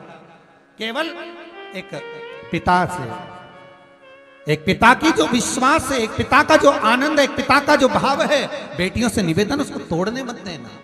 एक बाबुल ने अपनी संपदा लगा दी तुम्हें पढ़ाने में, एक पिता ने अपनी दौलत लगा दी तुम्हें पढ़ाने में, उसको डिगने मत देना रे। मां बेटे को ज्यादा चाहती है और बाप बेटी को बहुत चाहता है। जब बेटी चली जाती है ना, मां पर तो कोई बात नहीं, पर पिता पर बहुत असर पड़ता है। क्योंकि जब दुकान से आता था, जब कहीं से आता था, बेटी दौड़कर पापा पानी लाऊं क्या, अभी बेटी दौड़कर पानी लाती। पापा क्या बात है, आज आपका चेहरा उतरा हुआ है? कुछ नहीं बेटा, कुछ भी नहीं। बाबुल का चेहरा उसी दिन उतर जाता है जिस दिन वो ब्याह पक्का करके आता है बेटी का। बाप जिस दिन बेटी का विवाह पक्का कर आता ना, घर पर आता प्रसन्न बहुत होता है। पत्नी कहती है हो गया संबंध पक्का। हाँ, बेटी को देखता है तो आंखों में जल भर जाता। पापा क्या हुआ? तुम पक्का करने गए थे विवाह, वहां कुछ कहा है आपको? पापा उन्होंने कुछ ज्यादा मांग करी क्या? नहीं बेटा, कुछ नहीं मांगा। पापा फिर आपका चेहरा आज आते से उतरा क्यों है बाबा? क्या हो गया? बस बाप आंख में से आंसू बहाकर कहता है अब थोड़े दिन बचे हैं, तुझे भेजना पड़ेगा। पापा मैं बहुत पास में तो हूं ना, तुम मुझे मिलने तो आ जाओगे ना? बेटी, बाबू कहता है एक बार बेटी घर के दरवाजे से जो जाती है फिर उसकी प्राप्ति क्या?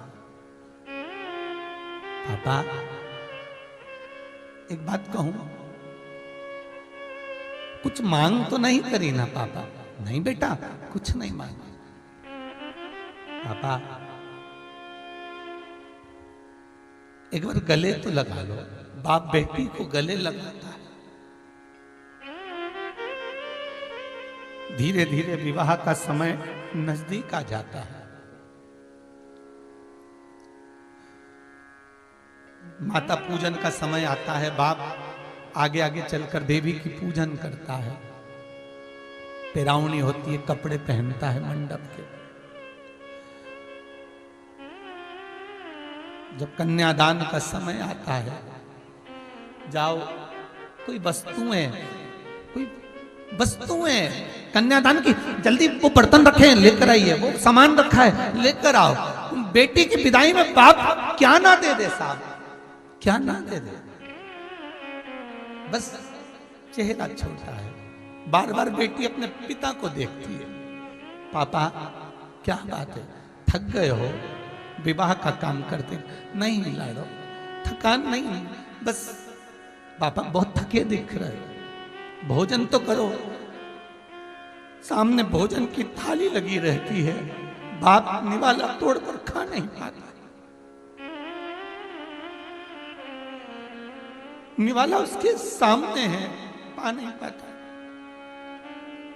पापा ले तो थोड़ा सा भोजन, लाडो नहीं बनता।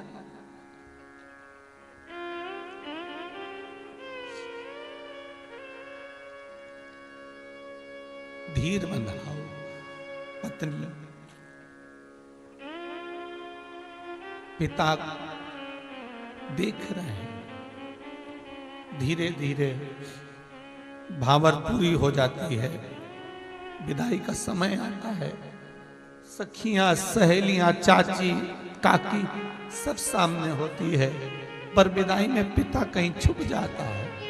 उसको ढूंढा जाता है।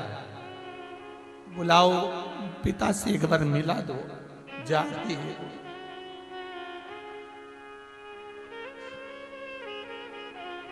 पिता को बुलाइए। बाबुल आया सामने, बेटी को देखता है।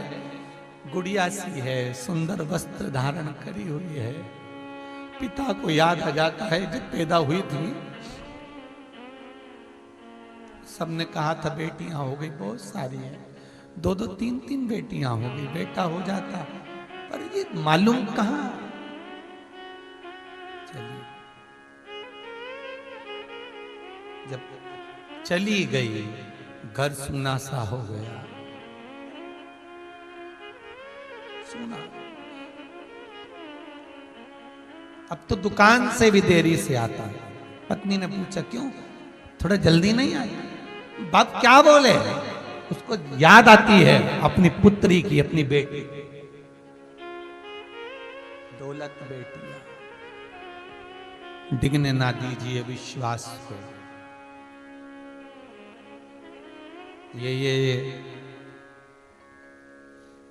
ये दुनिया में जो ये लव जिहाद चल रहा है, अलग अलग लोग लड़कियों को गुमराह कर कर उसको फंसा कर उसके साथ शादी कर कर उसकी जिंदगी बर्बाद कर रहे हैं।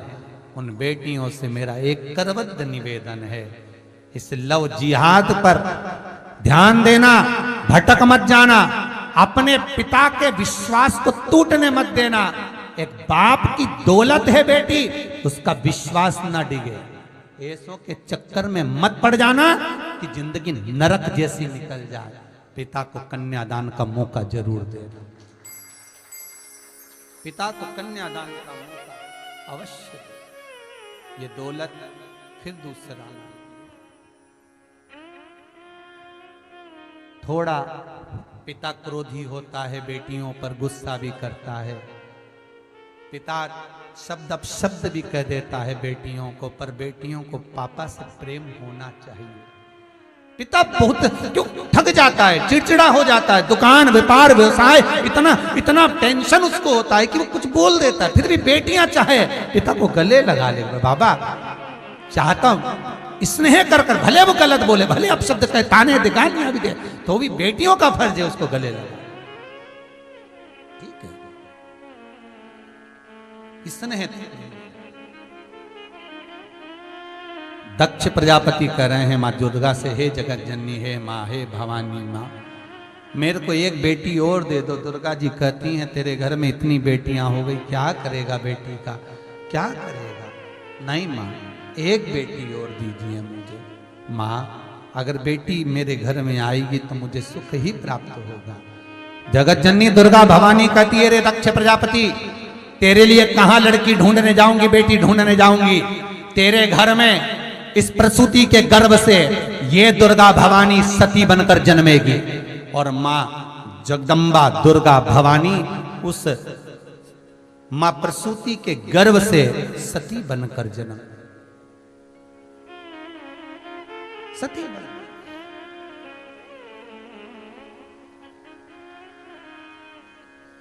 मां अंबा सती बनकर जन्मी।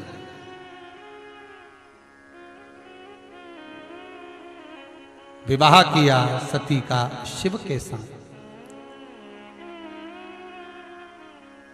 समय आया, भोलेनाथ सती माता को लेकर कुंभज बाबा के आश्रम में गए।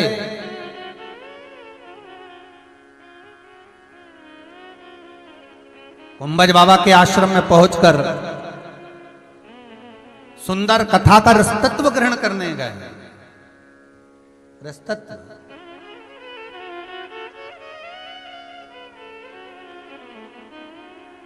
दुनिया में बहुत कम लोग होते हैं जो विवाह करने के बाद कथा में जाते हैं। शंकर और पार्वती, शंकर और सती गए थे कथा सुनने के लिए, और दूसरे यहाँ बैठे हमारे बिटले सेवा समिति के कर्मठ कार्यकर्ता पलाश जी राठौर, जो श्री रमेश चंद्र जी कौशल मार साहब की जो कथा यहाँ चल रही है ऑनलाइन, उसका प्रतिनिधि के रूप में बैठे। इनके भी शादी के भी 5 दिन ही हुए, 6-7 ही दिन हुए होंगे, 5-6 दिन। मंगल विवाह उन्हें शिव और सती कुंभज ऋषि के आश्रम में कथा सुनने के लिए गए थे, अगस्त ऋषि के। नहीं तो आज के जमाने में तो एक ये ट्रेड हो गया, एक फैशन हो गया कि शादी हो तो घूमने जाओ।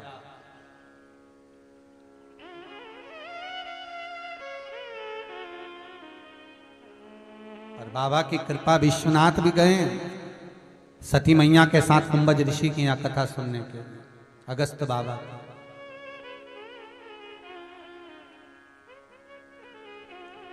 सती चलो कथा सुनेंगे, सती पहुंची कथा सुनने, पर सती का चित्त नहीं लगा। सती को लगा ये कथा कह रहे हैं कुंभज ऋषि, सती चित्त नहीं बैठा पाई।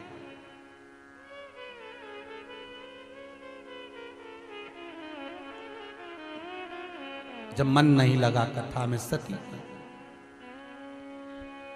बीच मार्ग में से माता सती शिव जी के साथ में जब चली,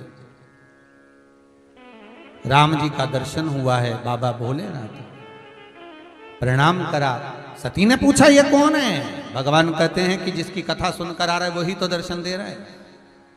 रामचरितमानस में तुलसीदास जी लिखते हैं कि हम जिनकी कथा सुनकर जाते हैं चाहे राम कथा सुनो, कृष्ण कथा सुनो, शिव कथा सुनो, जिसकी कथा हम श्रवण कर कर जा रहे हैं, अगर विश्वास रखकर हमने कथा का रसतत्व ग्रहण किया है तो वो परमात्मा का दर्शन आपको 7 दिन के अंदर जरूर होगा, ये पक्का है। वो होगा और मिलेगा, मिलेगा जरूर।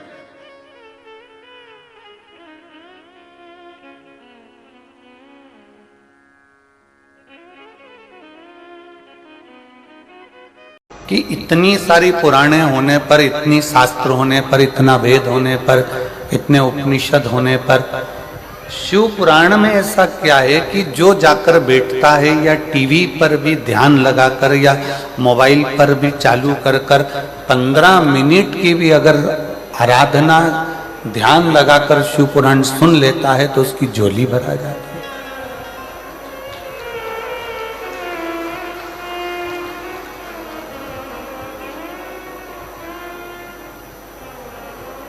और ये केवल आप लोगों के मन का संशय नहीं, पूरे भारत की भूमि ही नहीं, देश विदेश में भी ये संशय है कि हमने इतनी पुराण, कई भागवत भी सुनी है, रामायण भी सुनी है, विष्णु पुराण भी सुनी है, नर्मदा पुराण भी सुनी है, लिंग पुराण भी सुनी है, नारद पुराण भी सुनी है, भविष्य पुराण भी सुनी है, गरुण पुराण भी सुनी है, हमने सारी कुर्म पुराण भी सुनी है, हमने ब्रह्म विवर्त पुराण भी सुनी है, हमने सारी पुराणों को सुना, पर ये शिव महापुराण की कथा में ऐसा क्या है?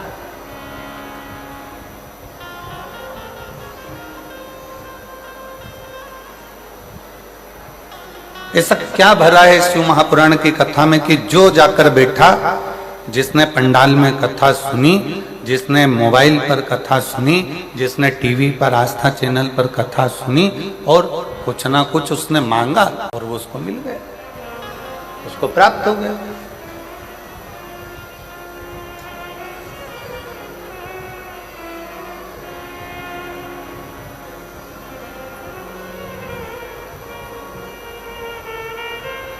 चार वेद, 6 शास्त्र, 18 पुराण, 108 उपनिषद, सब में सब कुछ है। सारा जीवन का सार भरा पड़ा है, परमात्मा की अविरल भक्ति भरी पड़ी। पर शिव महापुराण क्या दे रही है? ये इतने भक्तों का सैलाब, इतने शिव भक्त लगातार कई सालों से लगातार शिव की कथा सुनते हैं, मांगते हैं, झोली पसार कर लेते हैं और चले जाते हैं और फिर वापिस कथा में आ जाते हैं कि मेरे बाबा ने मुझे झोली भरकर फिर दे दिया, मेरे बाबा ने फिर प्रदान कर दिया, मेरे बाबा ने मुझे सब कुछ दे दिया, फिर आ जाते।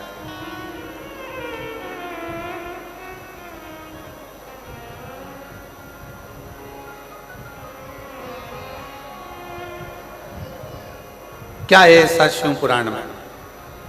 तो बहुत सावधानी से सुनिएगा। जो लोगों के मन का संशय है कि इतनी पुराणों में हमने सुना, इतने शास्त्रों में सुना, इतने वेदों में सुना, इतने उपनिषदों में सुना, हमने सब कुछ सुना, पर शिव पुराण की कथा में ऐसा क्या है कि जाकर बैठो पंडाल में, जाकर सुनो पंडाल में, टीवी के सामने मोबाइल पर बैठकर दिल से अगर आराधना कर कर सुनी जाए तो बाबा मुराद पूर्ण कर देता है। इसमें है क्या? ये संशय एक व्यक्ति का नहीं, ये संशय संपूर्ण जगत का।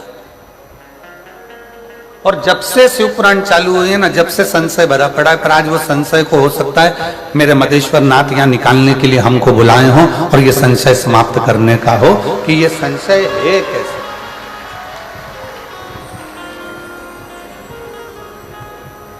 और आज अगर वो प्रसंग निकला है तो बड़े सावधानी से सुनिएगा। चारों वेद, 6 शास्त्र, 18 ही पुराण, सारे उपनिषद, किसी में भी, किसी के अंतर्गत भी विराम का जब समय आया है, पुराण का जब विराम हुआ, जैसे भगवान कृष्ण की श्रीमद् भागवत का विराम हुआ, रामचरितमानस का विराम हुआ, विष्णु पुराण का विराम हुआ, अग्नि पुराण का विराम हुआ, नर्मदा पुराण का विराम हुआ, लिंग पुराण का विराम हुआ, नारद पुराण का विराम हुआ, किसी पुराण में भगवान ने आकर दुख मिटाने का बात नहीं कही। केवल एक शिव महापुराण की कथा ऐसी है जिसमें तुमरुका जी चंचुला देवी को कथा श्रवण करा रहे हैं और उसके यजमान स्वयं ईश्वर जी और गोरा जी अर्थात भगवान शंकर और पार्वती इस शिव महापुराण के यजमान बने हैं। अब यजमान का काम क्या है? यहाँ दिनेश जी ने कथा कराई, यहाँ बसंत जी ने कथा कराई, यहाँ पर हमारे माननीय मुख्यमंत्री जी की धर्मपत्नी भी बैठी हुई हैं, श्रीमती कौशल्या देवी सहाय जी भी बैठी हुई हैं, यहाँ पर बहुत सारे जिन्होंने पूर्व में कथाएं कराई हैं वो भी बैठे हुए हैं। तो यजमान का मतलब क्या? यजमान कौन? तो कहा यजमान कौन? तो कहा यजमान शिव पुराण का भागवत जी का यजमान राजा परीक्षित है, रामचरितमानस का यजमान काशी नरेश है। सारे पुराणों का कोई ना कोई यजमान है, पर शिव महापुराण का यजमान कोई मनुष्य नहीं है। शिव महापुराण का यजमान स्वयं शंकर और पार्वती है, स्वयं शिव।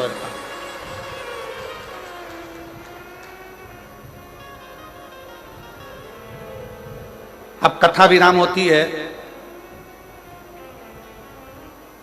तो कथा विराम होने के बाद में यजमान दक्षिणा देता है कि नहीं देता?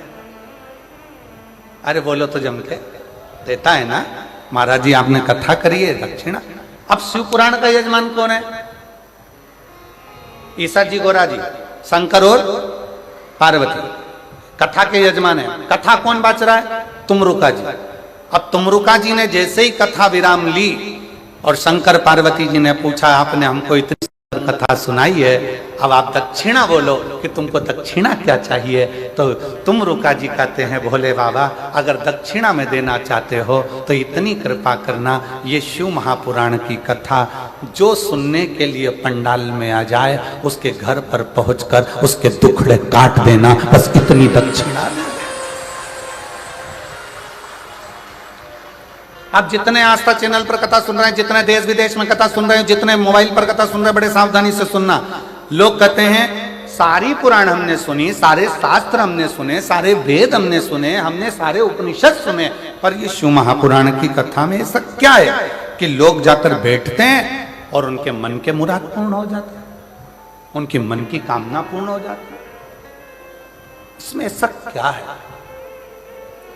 किसी पुराण में भगवान ने वचन नहीं दिया, केवल एक शिव महापुराण 18 पुराण में से ऐसी है जिसमें शंकर भगवान तुमरुका जी को वचन देते हैं, सुनो तुमरुका, कलिकाल में, कलयुग में देवता हो, असुर हो, राक्षस हो, किन्नर हो, गंधर्व हो, मनुष्य हो, पशु हो, पक्षी हो, जलचर हो, थलचर हो, इस शिव महापुराण की कथा को जो पंडाल में बैठकर श्रवण करेगा या किसी भी माध्यम से कहीं पर भी बैठकर मेरी इस पवित्र कथा को सुनेगा, फिर उसके घर की उसकी जवाबदारी मेरी होगी और उसका कष्ट मिटाने की जवाबदारी मेरी होगी। मैं ये वचन देता हूं, ये मैं वचन देता हूं आपको।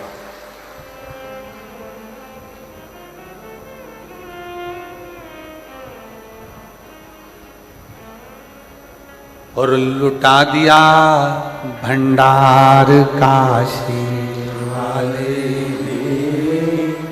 कर दिया माला काशी वाले, जो जैसी भावना वो वैसा ही फल पाया, जो जैसी भावना वो वैसा ही फल पाया, नहीं खाली उसे लौटाया, वो मन ही मन हर्षाया, नहीं खाली उसे लौटाया, वो मन ही मन हर्षाया, और कर दिया माला माल काशी वाले रे, लुटा दिया भंडार काशी वाले रे। भले 4 वेद हों, भले 6 शास्त्र हों, भले 18 पुराण हो, भले 108 उपनिषद हों, पर इन सभी में भगवान ने वचन नहीं दिया है। केवल एक शिव महापुराण की कथा ऐसी है जिसमें शंकर जी ने वचन दिया है कि जो शिव महापुराण की कथा को दिल लगाकर हृदय से भाव से शिव पुराण को मेरा ही स्वरूप मानकर जो सुनता है, शंकर कहते हैं उसके दुखड़ों को समाप्त करने की जवाबदारी मेरी है, क्योंकि मैं कली काल में संसार में मृत्यु लोक में मैं विराजमान, ब्रह्मा ब्रह्म लोक में, भगवान विष्णु वैकुंठ लोक में, पर मेरे देव अधिदेव महादेव इस मृत्यु लोक के देव, पृथ्वी के।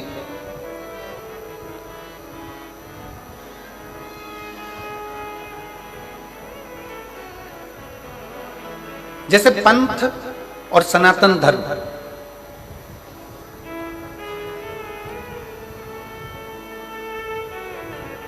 पंथ और सनातन धर्म दोनों में जमीन आसमान का अंतर।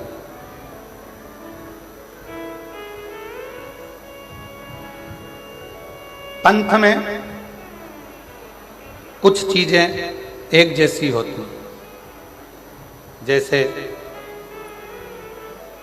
किताब एक, देवता एक, पूजन स्थल एक,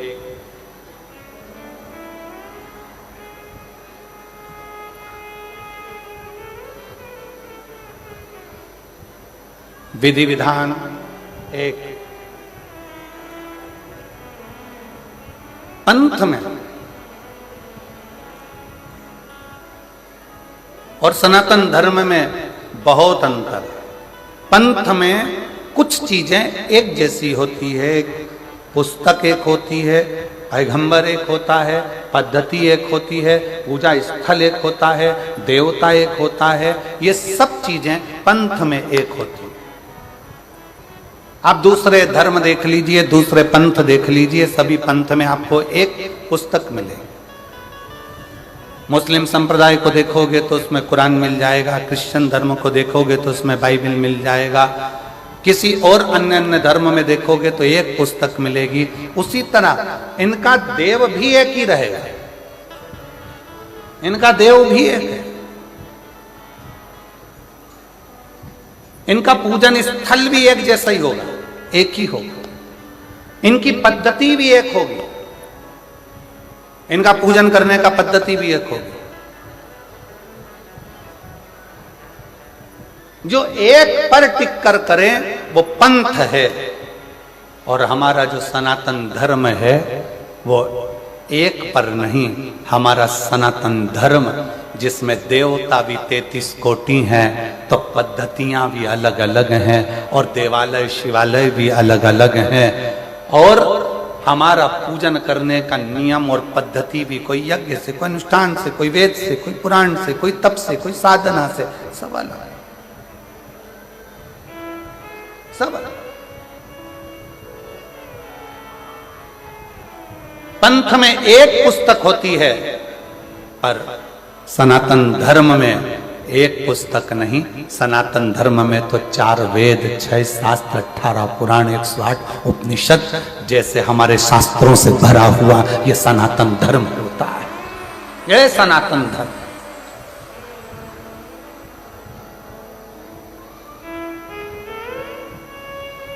अब चलो बहुत अच्छी तरह से समझ लेना। कई लोग कहते हैं तुम्हारे सनातन धर्म में 33 कोटि देवता है, कोई कहता है तुम्हारे सनातन धर्म में शंकर जी हैं, राम जी हैं, हनुमान जी हैं, तो ये गणेश जी हैं, तो ये देवता, तो वो देवता, तो इतने सारे देवता हैं। अब हम आपसे पूछें, सावधानी से बताइएगा, जिनका एक लड़का और वो चले गया मुंबई, या वो नौकरी करने चले गया दुबई, अब तुम पड़ गए बीमार, और एक ही लड़का, अब वो आ ही नहीं दिया, वीजा ही नहीं बना, पासपोर्ट ही तैयार नहीं, आने कोई तैयार नहीं, टिकट ही नहीं हो रहा, क्या करोगे? तड़फोगे, इंतजार करोगे कि मेरा एक लड़का है, आएगा, डॉक्टर को दिखाएगा, मेरा एक लड़का है, आएगा, मुझे डॉक्टर के पास लेकर जाएगा। सारे पंथ में, दूसरे धर्म में एक पर आश्रित होकर बैठते हैं। पर मेरा सनातन धर्म ऐसा है, हम जब पुकारे मेरे राम को, राम जी नहीं पहुंच पाए तो हनुमान को भेज देते हैं कि वो भी तो एक पुत्र है। हनुमान ना आए पाए शिव को भेज देते हैं, शंकर ना आ पाए कृष्ण को भेज देते हैं। इसलिए सनातन धर्म की शाखा को मजबूत किया जाता है। और लोग कहते हैं तुम्हारे सनातन धर्म में इतने देवता, इतने देवता, इतने देवता। शिव महापुराण की कथा कहती है, जिस घर में एक बेटा, एक बहू और परिवार में कम सदस्य रहते हैं ना, तो बहू डिप्रेशन में पड़ पड़कर एक दिन सुसाइड कर कर मर जाती है। और जिस घर में 4-5 देवरानियां हो, 3-4 देवर जेठ हो, बहू को टेंशन आ जाए ना तो वो दूसरे से कहकर मन हल्का कर लेती है। इसलिए सनातन धर्म में 33 कोटि देवता हैं कि हमारा मन हम इन देवताओं के पास जाकर हल्का कर सकते हैं।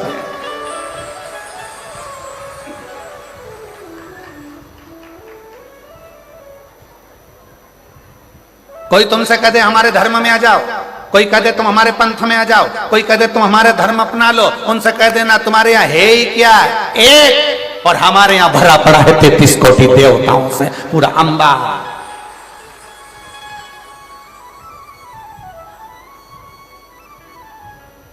कोई तुमसे कहे हमारे धर्म में आ जाओ, हमारे नियम को अपनाओ, हमारे को हमको फॉलो करो, हमको फॉलो करो, तो कह देना हम फॉलो वालो नहीं करते, हम तो फूल से प्यार कर कर फूल मेरे महादेव के चरणों को समर्पित करते हैं, फॉलो से मतलब नहीं, फूल से मतलब रखते हैं।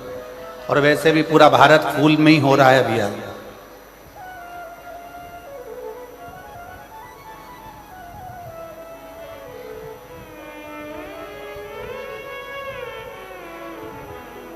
और फिर मेरा निवेदन है मेरे सनातनियों से, मेरे हिंदू भाई बहनों से, मेरे सनातन धर्म के सभी भक्तों से निवेदन इसलिए कहते हैं घर में कम से कम 2, 3, 4 छोरा छोरी होना चाहिए, होना चाहिए।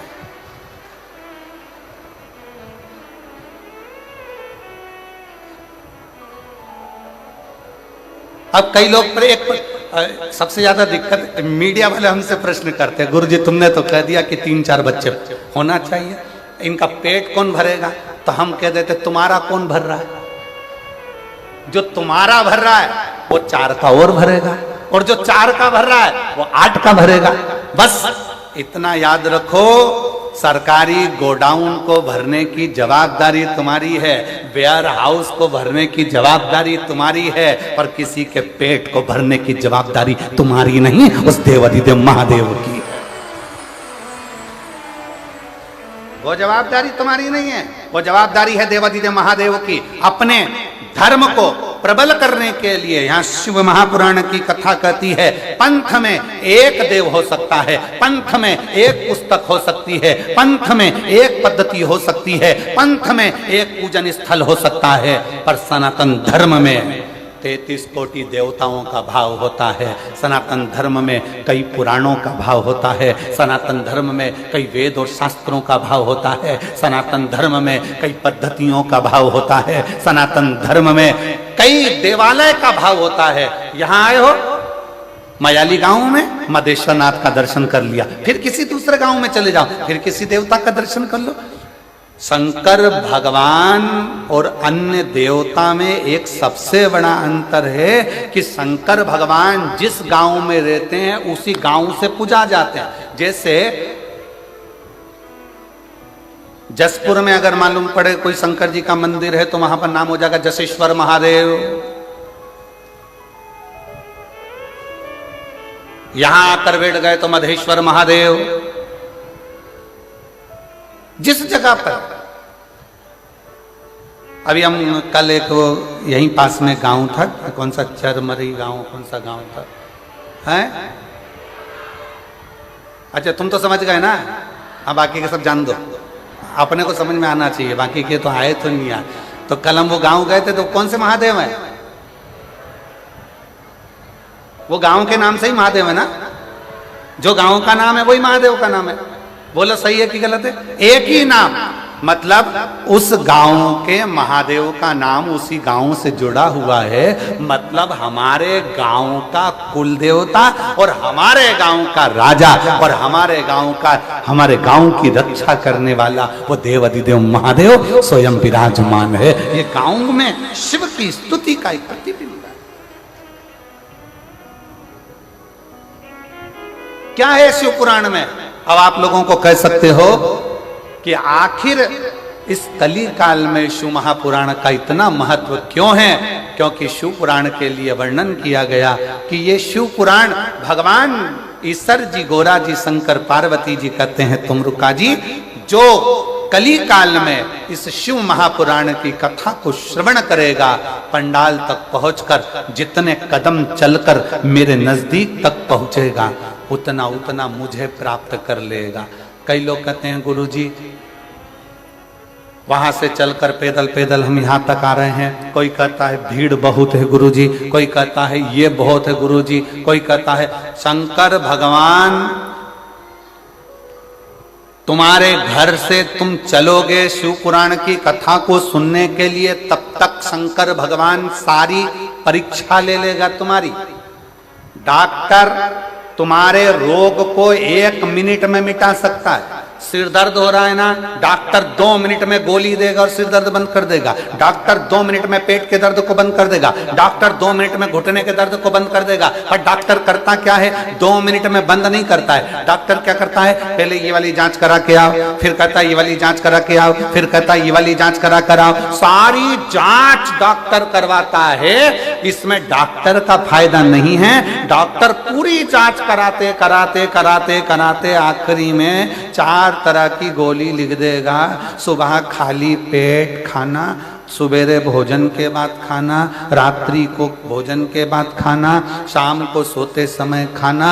डॉक्टर ने 5 तरह की दवाई तुम्हें लिखी। अब क्या डॉक्टर दवाई पहले नहीं लिख सकता था?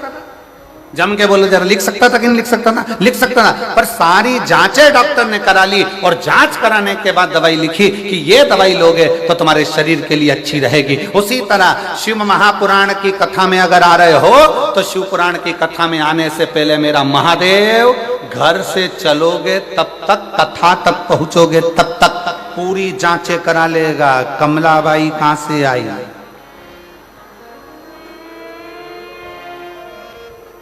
फिर पता करा दूसरे की गाड़ी में बैठकर आई है। फिर पता करा कोई छोड़ने वाला नहीं था, बस में बैठकर आई है। फिर पता करा, सारे पर्चे भगवान सारी जांचें करा लेगा और आधा किलोमीटर 1 किलोमीटर दूर छोड़ेगी गाड़ी और वहां से फिर चलती चलती धीरे धीरे टुकर टुकर झुकती झुकाती आराम से फिर कथा में जाके फिर सोचेगी आगे बैठूं क्या। अब आगे जगह नहीं मिली तो कहीं पीछे जाएगी, पीछे नहीं मिली साइड में जाएगी, साइड में जाएगी, पेड़ के नीचे बैठ के कथा सुनेगी। और वहां बैठकर कथा सुनने के बाद जब घर जाएगी तो शंकर भगवान कहेंगे अब इसके सारी जांचें पूरी हो चुकी है, इसके पास खुद की गाड़ी नहीं है, बस में बैठ के आई थी। श्री शिवाय नमस्तु श्री शिवाय नमस्तु श्री शिवाय नमस्तु श्री नमस्तु श्री शिवाय नमस्तु भोला सब दुख काटो ओ भोला सब दुख काटो शिव शंकर जपो तेरी माला भोले बाबा हमारा, भोला सब दुख काटो ओ भोला, सब दुख काटो वेश मंगलकारी, वेश मंगलकारी, शमशान वासी हमारा, शमशान वासी हमारा, ओ भोला सब दुख काटो ओ भोला, सब दुख काटो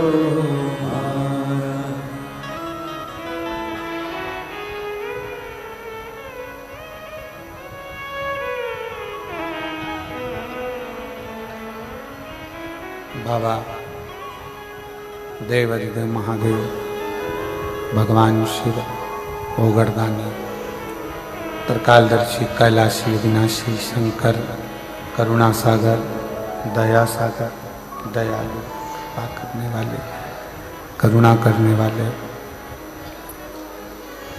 जो कृपा की मूर्ति है।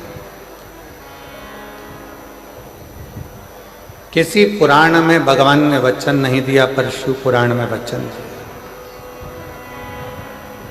शायद इसीलिए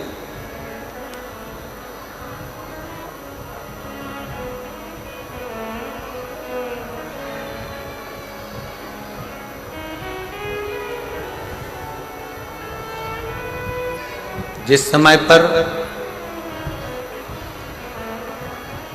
मेरे राम जी महाराज वन के लिए जा रहे थे तब भगवान श्री दशरथ जी महाराज ने राम जी से कह दिया था कि वन में जाते जाते पार्थिव लिंग का पूजन करना और शिव की आराधना करना।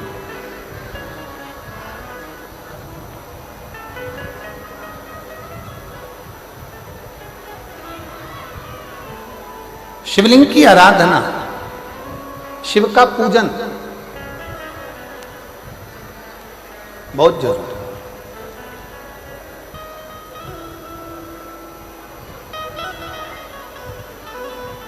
सारे देवताओं का पूजन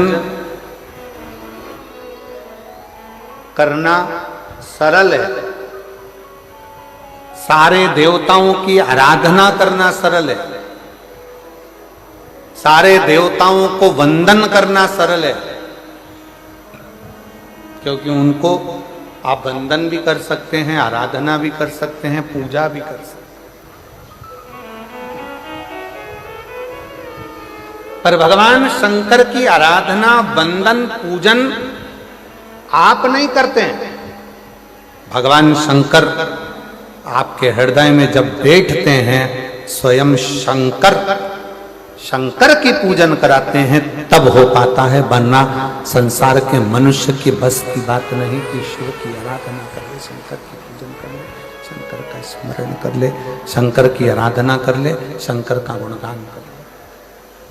कठिन है।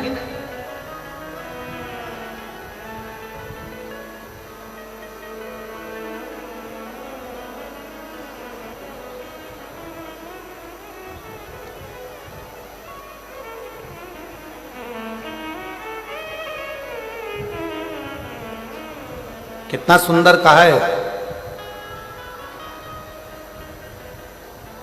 जब जिंदगी बहुत संघर्ष में चल रही हो, बहुत दुख का जीवन चल रहा हो, बहुत कष्ट का जीवन चल रहा हो, बहुत कष्टमय जीवन चल रहा हो, तब